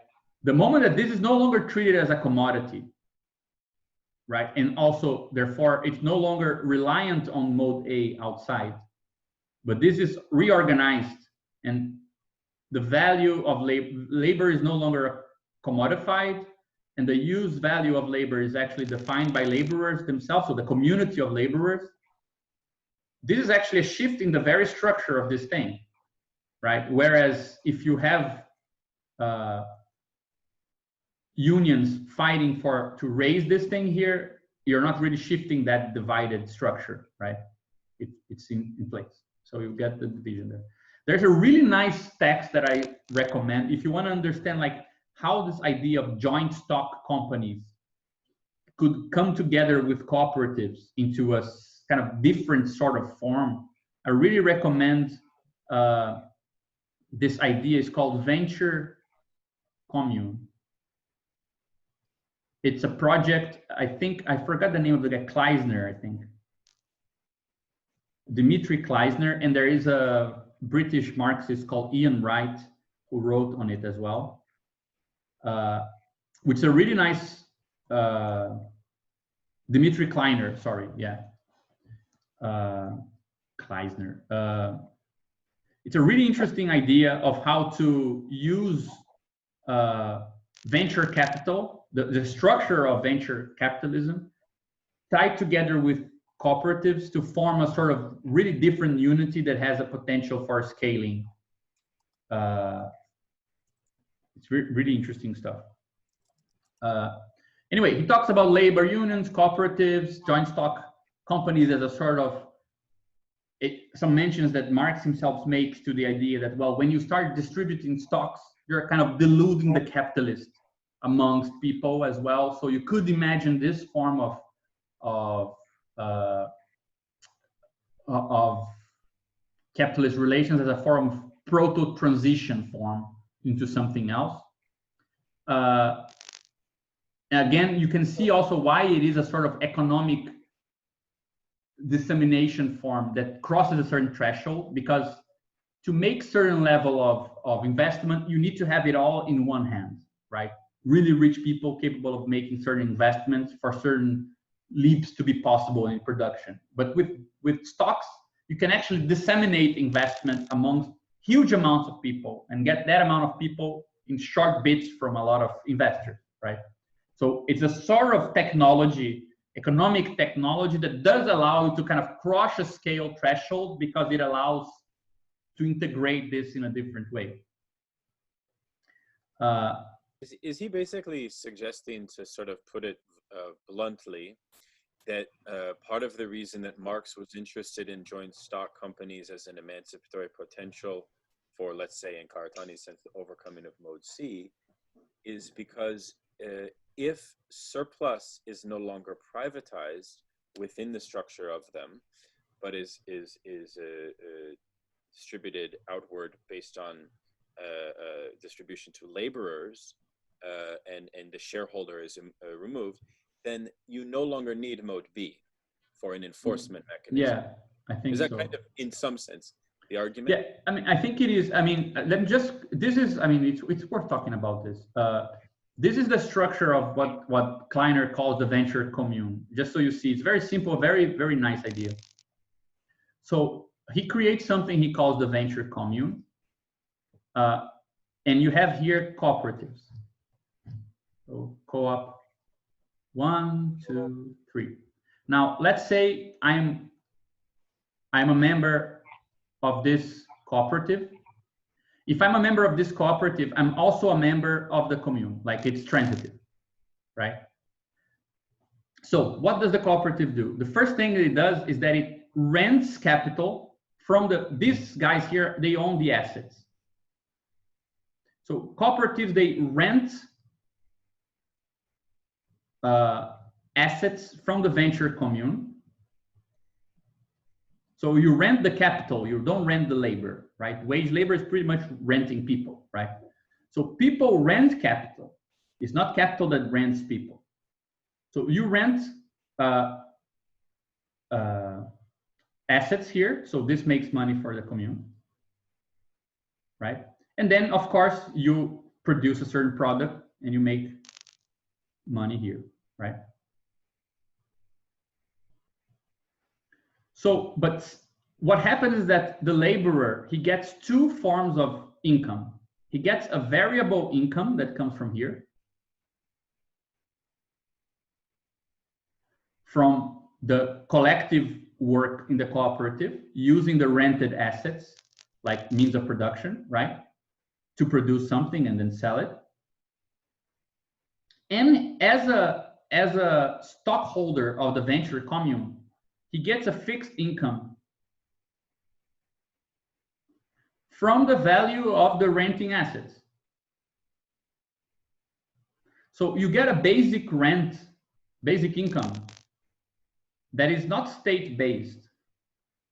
It's a communal fixed income and a variable income that the cooperatives can define how they want. Like you get a share based on how much work you put in or based on some other criteria that can be locally defined, right? So some part of your income comes fixed, part of your income comes variable based on how much work you do.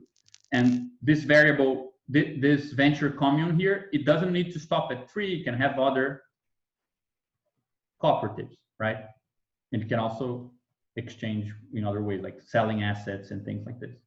So it actually, you get a, it's funny because I was talking with a friend of mine who's an economist, and she paid attention to the fact that this relation here between variable income and fixed income, it kind of gives you a different idea of what's called the equalization problem in prices of production, right? Prices of production are average cost of production plus an average of profit. And here you get an average, which is the fixed income and the actual payment of labor, right? So it is kind of an equalization that also has a sort of substitute for plundering redistribution, which is based on basic incomes. But it's a basic income project that doesn't require state to distribute or centralize it, right? Yeah, it's very funny because there's so much hysteria in left-wing Marxist circles today that even the very introduction of the word venture, which we think of as venture capitalist, would be perceived by 99% of Marxists as like an absolutely ludicrous idea, right? Because, you know, it's reinforcing a kind of fundamental capital. But I think Karatani is giving us a sort of set of kind of tools to maybe expand our minds in some sense, which, I mean, to be honest with you, it is a little hard to do. Yeah, I really think that in the 20th century, the big kind of tension, and if you look at like a guy like Slavoj Žižek, for example, I think he's a very interesting figure in that regard, but it was a big problem, which is how do socialists, communists, or whatever, define the line that separates them from fascists? That's the big problem. Like, you know that fascism takes over some tools that are actually our tools of communitarian organization and so on, and kind of fetishizes or kind of surf their kind of power, right? But we have a history of those same tools. So how do you kind of recuperate the idea of discipline, idea of bureaucracy, and find a purposeful use of these things? My impression is that the 21st century is putting on the table the same problem, but with liberalism. Like, you can see a whole trend today, and I think left accelerationism is kind of like that. People trying to find out how to redefine the line of what we're allowed to inherit from the standpoint of markets, money, social coordination issues, complexity theory, a lot of stuff that was pretty much monopolized by the right. So I find it interesting that there is a sort of task at hand today, which is to kind of feel like some of these ideas are not, they're not politically defined, right? Yeah. And I do think that Karatani, I mean, this venture commune idea is something that I think that, so if you look at the history of what Karatani proposed, so joint stock companies are something that he considers as interesting, cooperatives, local currencies. In Transcritique, he also mentions as a possible means. And you can see that the very idea of local currency is something like you want mode D to be larger, and you want mode C to only function inside A, right? That's what a local currency is. It's a currency that can only travel inside a certain space. So if I give you this currency C, you can only use it here, right? So it kind of territorializes money back, right? So local currencies is also something that he considers. Another thing that we know that he mentions is gifting your army. That's another positive example that he gives. Countries that have kind of positively let go of some power at the level of international law, right? Trying to think of another, then more negatively, more critique. He proposes, how's it called in English? Like when you suspend consumption. Boycott. Abstinence. Yeah. So for him, for example, as we were talking about, you get money and it goes into production here, right? And it spills out a new commodity, but you need to take it back to the market to sell it. And we know that a crisis is when you have here overproduction and you have under consumption, right? And for him, this in between here is the place where we should strategically look to unsettle capitalism. So for him, the boycott of consumption has a stronger power of destabilizing capitalism than interventions at the level of production. So at the level of production, you actually have his theory, which is cooperatives, which are, so this is at the level of production.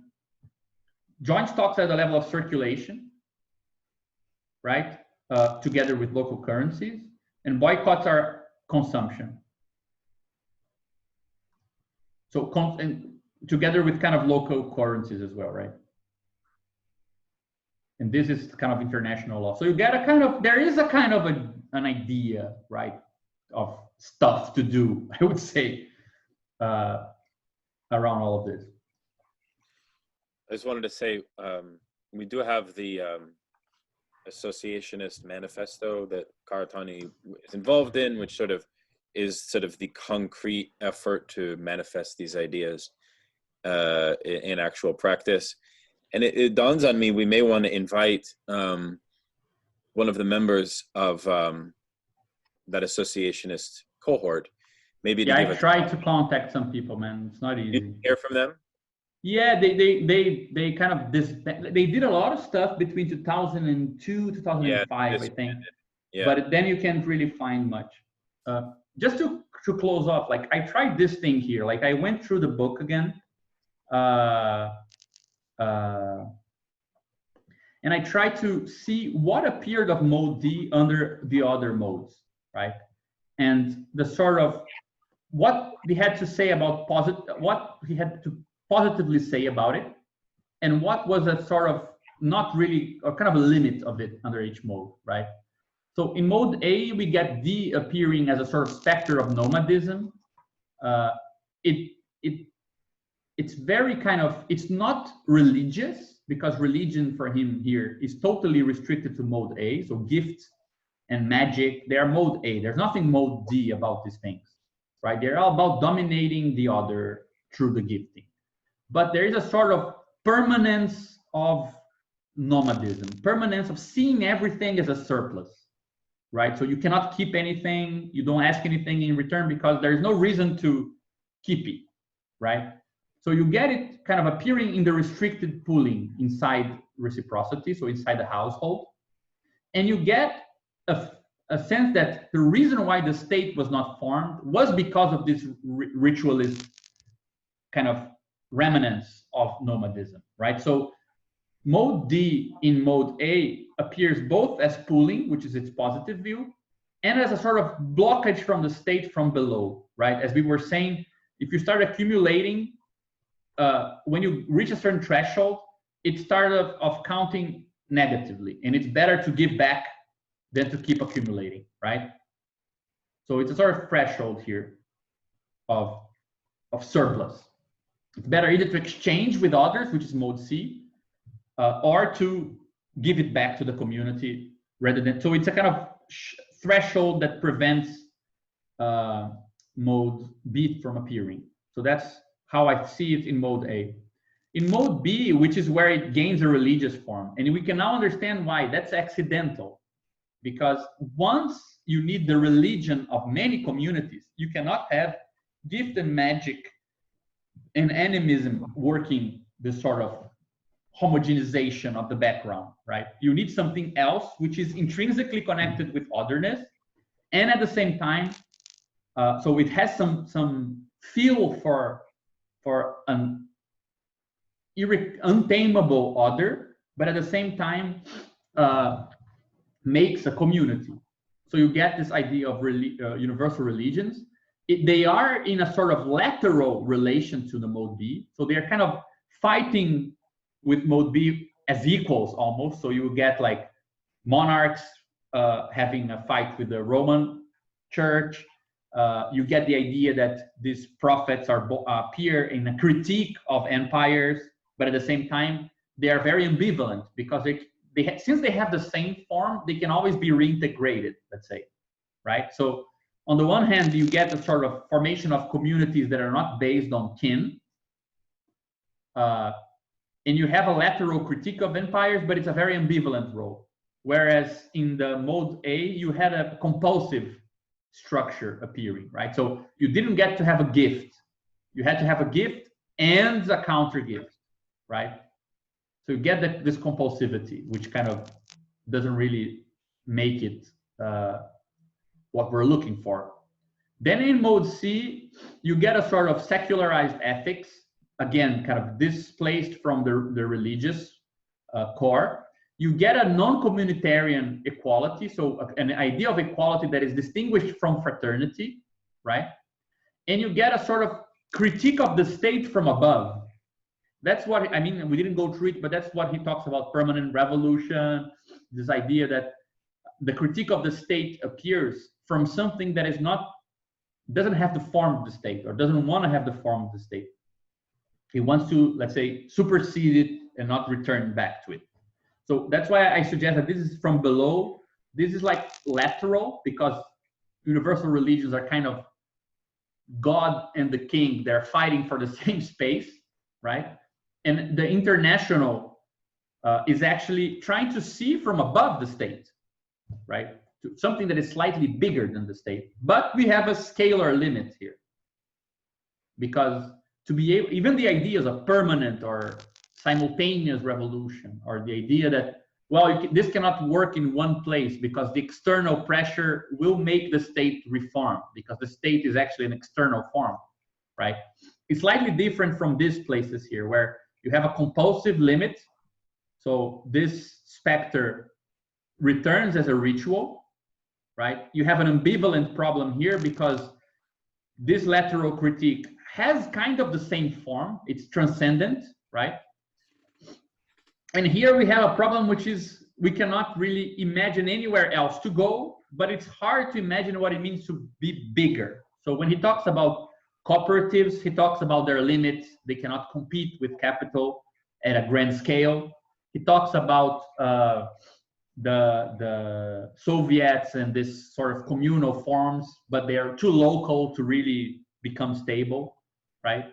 So you have a sort of different form of limit that actually, we could say that it reaches almost the concept, because now we get, let's say, we reach that point where it's hard to imagine how D could actually expand, right? And remain integratable, right? So it's slightly different problem. So we know that it must allow for a larger dissemination than mode C. So it must allow us to include more stuff than mode C allows us to include. And we saw that mode C relies on some things remaining excluded. For example, the household.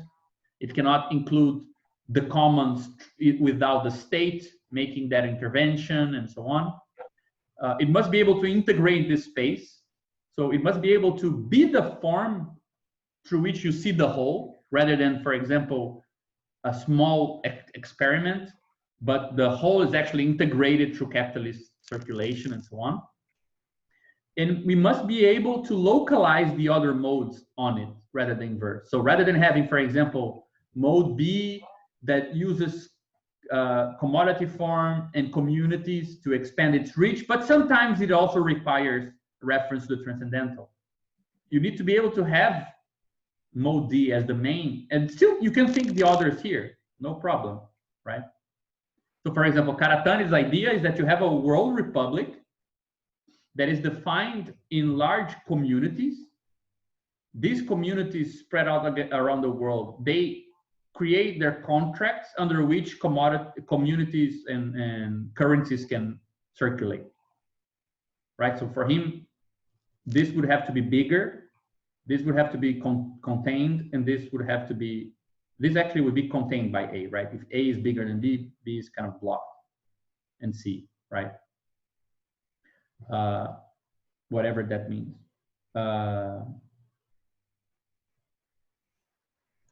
Anyway, it's 10:30, I see. Yeah. Anyone wants to comment something on this very long trajectory this far? So is D here that which is also like C, only realizable with contemporary socialism? Because if he says that Socrates birthed speculative thought because a primitive form of C emerged in his time, did Socrates have access to associationism? I assume the answer is no, because associationism only becomes thinkable once C has evolved. Is that correct? Yeah, I have the impression that you could see this process as a sort of, I mean, when he says Kant kind of separated the ethical core, I mean, this is actually my take on this. Like, it's not what he says, but this is my take that I think that is perhaps missing from his perspective, which is when he says that Kant, like, you can see that this compulsive character becomes an ethical character in religion, right? But this ethics is kind of hidden below a religious cloak, right? And then he says, well, but this core is extracted here, right? You get religion, you get ethics, sorry. But the problem with ethics is that it still keeps one thing too much from religion and one thing too much from this, whatever we want to call it, the way that it was previously structured, which is, it still keeps the idea, I mean, Kant does this through proving that you can think synthesis without, you can think the transcendental synthesis without the transcendent, right? But it's not transcendental synthesis in general, it's a transcendental synthesis, like a one transcendental synthesis, right? And I think that, for example, when you read guys like Alfred Sonretto and other people who study the relation between Kant and economy, you can see that there is a kind of isomorphism between transcendental synthesis as a unified point of view that is kind of nowhere, and it synthesizes concrete reality, right? So transcendental subjectivity, and money as a sort of, or value, as this point that anything that you see kind of can get quantified and is kind of extracted from time and space in a certain sense. And I think that there are many philosophers in the last 20, 30 years that criticize Kant for, let's say, losing religion but keeping the one, right? So you can still, there's still a way to go after you separated the transcendental from the transcendent, but to also separate the transcendental from a certain unity or a certain homogeneity. I think that's a better term. Like the idea that everywhere where this happens, it happens in the same way, right? Many people criticize Kant's Eurocentrism due to this, but many people who are interested in, let's say, transcendental materialism, like Adrian Johnston, or transcendental realism, like, I don't know, Peter Wolfendale, or this crazy neo-rationalist guys, they're all interested in the idea that you have a contingent process to arrive at a transcendental synthesis, and nothing really guarantees it always happens the same way. Like you have distinctions there. And what I think they're pointing to is this idea that, well, there's still way to go. Like you can, like once this idea appears with universal religion, sure, you can remove the transcendence, but you still need to remove the unity, kind of the homogeneity of the transcendental. Like it's always the same. It always happens the same. It has always the same structure in a certain sense. And I feel like this actually has a good connection with the problem, because remember when we said that religion seems to be all about transitivity, allowing that the local and the global kind of relate, right? This is not due to transcendence, because transcendence, yes, it allows you to imagine that this is kind of out of the world, right? And if you kind of connect with God, if you do good here, you do good here, right? But you can remove the transcendent, and just with the transcendental, do what Kant said, like, well, the transcendental is not here, it's here. It's like reason. But if I do something rational locally, it's going to be globally interesting, right? My subjective maxim can be universalized. So his ethics still keeps this transitivity in a certain sense. It's hard to imagine what non-transitive ethics looks like where you cannot guarantee from inward looking that the global consequences of what you do will follow from the local consequences of what you do. And I think for me, this is the problem with Karatani, in my perspective, is that when he talks about examples, they're always collective, organized. They're not like, he doesn't look at a person giving something to someone else and he says, look, this is associationism. No, it's organization, cooperatives, and so on and so forth. But ethics for him is an individual ethics, it's Kantian ethics. Kantian ethics is about looking inward, and you already have the standpoint from which to guarantee the transitivity. And that is not sufficient to go beyond a certain complexity level that we were talking about at the beginning, right? And the problem, in my opinion, is what can you guide yourself through, which is not your own synthetic point of view, that is a better synthetic point of view than yourself, right?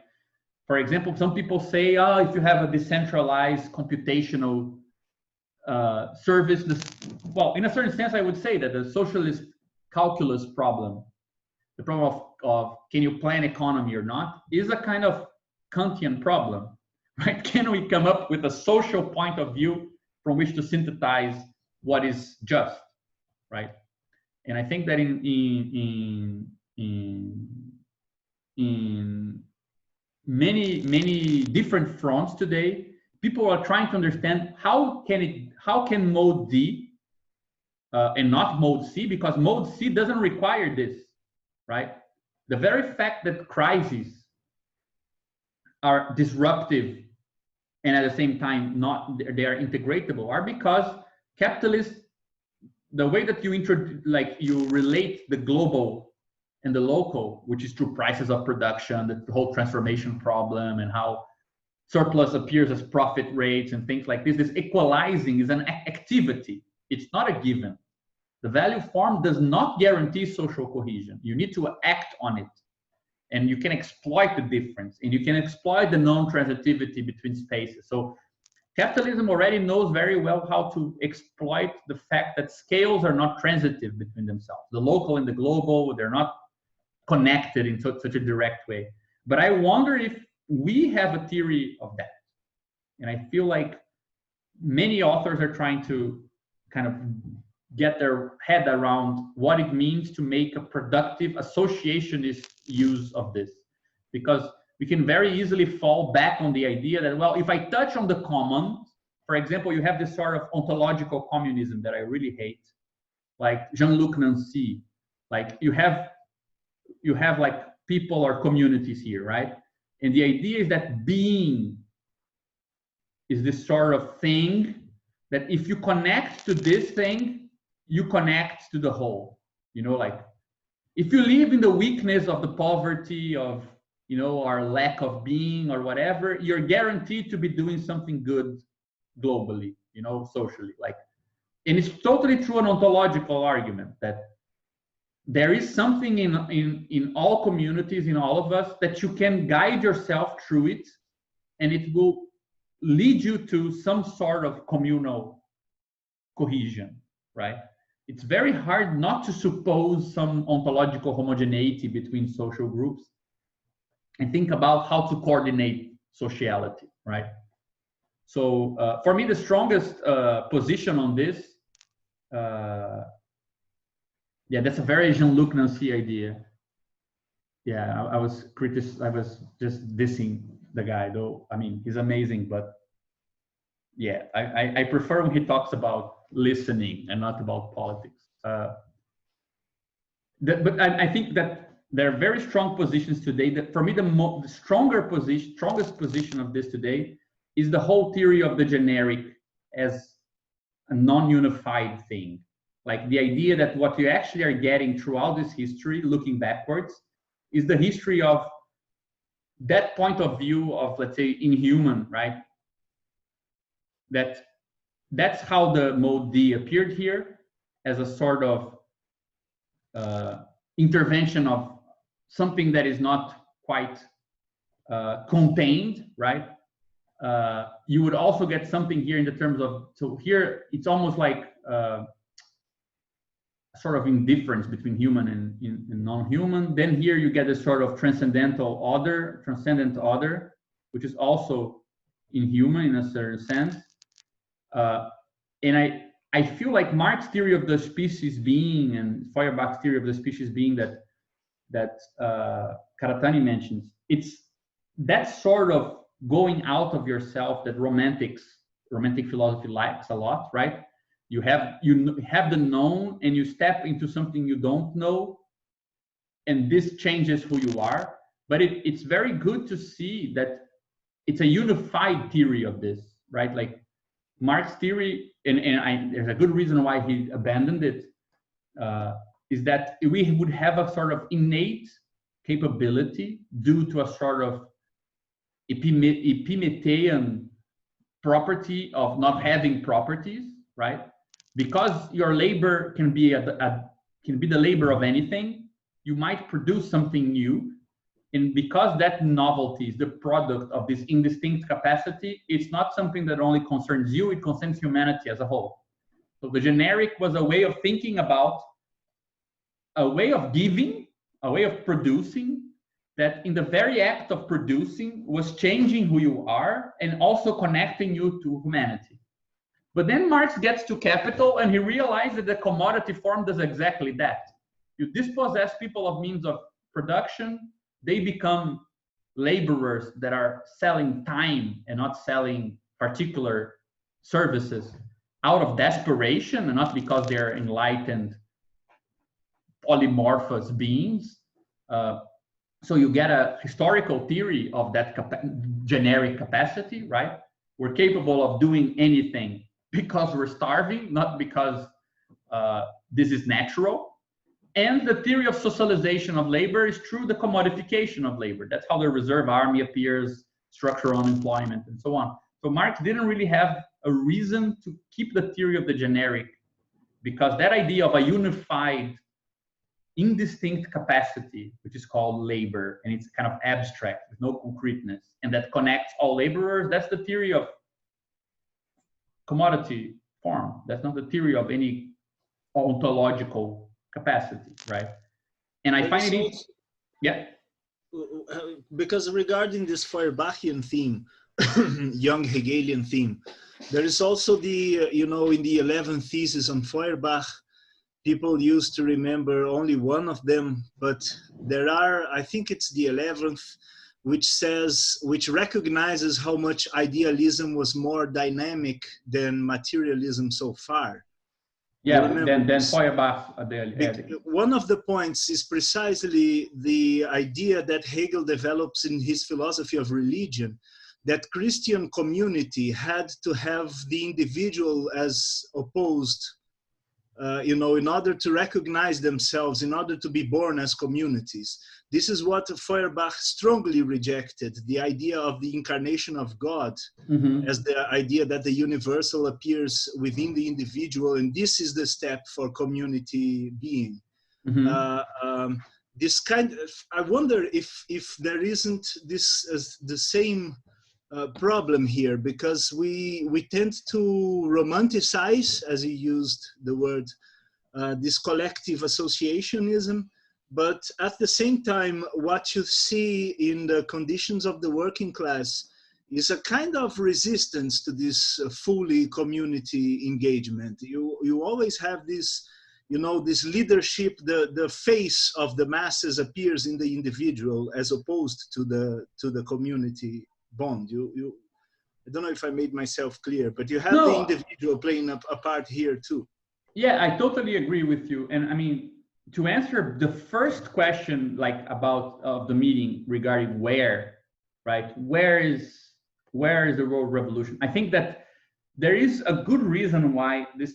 I think that these things are connected, because the reason why I focused on this issue is that one thing that I find amazing is that Marx's argument on the generic, in this sort of, it's not a secular transcendental in the sense of inward pointing me, but it's an activity. There is an activity which is labor, which is a sort of the point of synthesis, that what I produce looks upon humanity and synthesizes it, right? That's, I would say, is the basic idea of the generic, is that like the human is here, you produce an object, and this material object tells you what humanity is, right? Not only to you who produces it, but to other people as well. Like, you had a laborer and he produces the first bicycle. Well, to be capable of, it's not only that this guy here, Joe, produced the first bicycle, but humanity produces bicycle. So creating something new it is the point of synthesis that sees humanity and synthesizes what we are, right? It's very profound development of something that starts with Kant, goes through Hegel with the idea of spirit and everything else, all the way to a more kind of concrete, practical idea of objective synthesis. But what I find interesting is that the guy who took up this theory today, which I think is Alain Badiou, he makes a very interesting point, which is, why is the generic a one capacity? Why isn't it, like, who said that this synthetic point of views all agree, like, naturally between themselves, you know? So that's why I said that after, let's say, separating this generic capacity from religion or from the transcendent, and then separating it through German idealism and Marxism from, let's say, the interior and bringing it out, I think there's still the problem of separating that outside point, this kind of outside organization or this sort of objective spirit from the unity of it, because you can't really assume that everything that has the power, that has a human power, agrees with itself, right? Let's put it like this. Not everything that is common amongst itself or common between themselves, right? You can have, for example, a religious experience in popular communities where it's a very important experience of being outside of yourself. It's absolutely in contrast to the sort of intellectual experience of philosophical enlightenment that you get in a sort of a middle class. Like, both of them play the same role, but they're not coextensive, right? Yeah, definitely. So, and you get the same in different fields. Like, so if you try to turn art into the generic experience that should synthesize how reality as a whole works, you get like crappy politics with people doing performance art in protests. But if you try to make politics, which is also generic, into the synthetic point of view for all social organization, you get bad art and bad relationships, right? And bad science, like Lysenko. So you see the point, like you can try to deal with the fact that experiences or organizations that lead towards something common won't necessarily be common amongst themselves. And I find this not only interesting that this is appearing as a problem for philosophy. So in philosophy, I would put it in this way, right? What it means to think like non-common or better, right? Non-homogeneous commons. But in social formations today, that very idea we were talking about, the peripherization of the world, the idea that even the core is starting to be split between advanced kind of 1% areas and hybrid areas of dual cities and things like this, that's pretty much the generalization of the experience of this social heterogeneity, right? And my impression is that, so peripherization, that you're kind of getting the feel that, for example, I remember very much this situation. I was working, a long time ago I was in PSOL, this political party here in Rio, and we were working together with a housing movement here, an urban housing movement. And I remember seeing this girl with a t-shirt, was a very famous t-shirt that we used, some militants used in Rio, which said, nothing should look impossible. Like, it's like, I think it's a Brecht sentence, like, nothing should be impossible to change, or nothing is impossible to change. And it's supposed to be like a motto, right? A political slogan for don't settle for oppression or whatever. And oppression is contingent; it can be transformed, or reality can be transformed. And I remember that I left in a car with her from the party kind of headquarters, and we went in a bus to the housing, I don't know how you call this, like the squat, the building where people were occupying. And when she entered the building with that t-shirt, the t-shirt had a completely different meaning, right? Everyone there, everything looked impossible to stay the same. Like, everything was changing all the time. And her shirt. I missed it. What was written in her shirt? Remember that PSOL sentence, nada deve parecer impossível de mudar? Nothing should look impossible to, everything should be transformed. Like, it's something like this. Yeah. And when that girl entered that very precarious environment, you could see that the t-shirt that was supposedly describing, positive social transformation, inside a space where everything is already impossible to stay the same, people are looking for some stability. Yeah. It looked like the most ironic and ridiculous t-shirt. And this guy who was standing there, he was living in the occupation, he started laughing at the girl. Yeah. Like, what is this shirt supposed to mean? Yeah. Like, are you trying to kind of like, this is such a novelty for you that you even got a shirt made with this phrase, Yes, exactly. This, we already know that nothing is impossible to change. I wish something would be impossible to change. I think that's what he said. Yeah, exactly. Like, I wish something wouldn't change. So, I mean, I just like that experience because it's a very clear example of how moving in space, you kind of get out of a semantic region and you get into another, right? And it's like 3 blocks and you're in a different world where it makes no sense to say things should change. You need something else, right? We experienced something similar here in one of the occupations in the urban movement here too, because we had this, they made this communitarian kitchen, and then the only guys who would enter to help, so women took the task of, dealing with the communitarian kitchen, and men would enter the kitchen only to steal like beans and rice and, food, or they would drink inside the kitchen and so on. And so they made like they painted outside the kitchen, only women allowed. And so we were showing the occupation to a feminist friend of us. And when she saw that only women were allowed in the kitchen, she raged against it, like, it's chauvinism or something. But it was interesting because it's precisely this dislocation of understanding. It's completely different context. She was faced with it, like.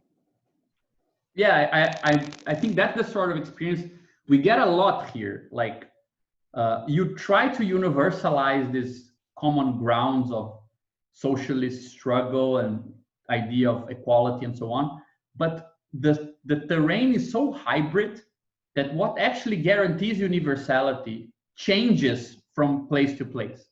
So if you try to have a global discourse that is meant to be valid everywhere, because it's supposed to touch on something which is homogeneous to everyone, like equal rights, you actually commit a lot of violence by imposing it in certain places. Like, you need to be very sensitive to this thing. So what increases commonality in one place decreases it in another, right? And I think that's that sort of hybrid experience of how the commons don't have a common form. I think that's the best term, right? The commons don't have a common form. Yeah, it's really evident in the United States. The CIA decided to fuse Gandhi's teachings, which are "be the change you wish to see in the world," which is this kind of like vulgar ontologization of the global. And you notice that all of the think globally, act locally, all of these things from the all died after 2008. They have no efficacy. They can't even be talked about in activist circles. Even in liberal activist circles, they don't even make sense, you know? So this is part of the reason why they say there's a vulgar Marxism even within liberalism. And part of the reason also why Marxism is so sectarianized is because of this, I would argue. And there's such a sort of hyper identity thing. And of course, I fully have solidarity with this notion. The segregation racially in Washington, D.C. is the same it's even the opposite side of the block, presents the same contrast that you're talking about.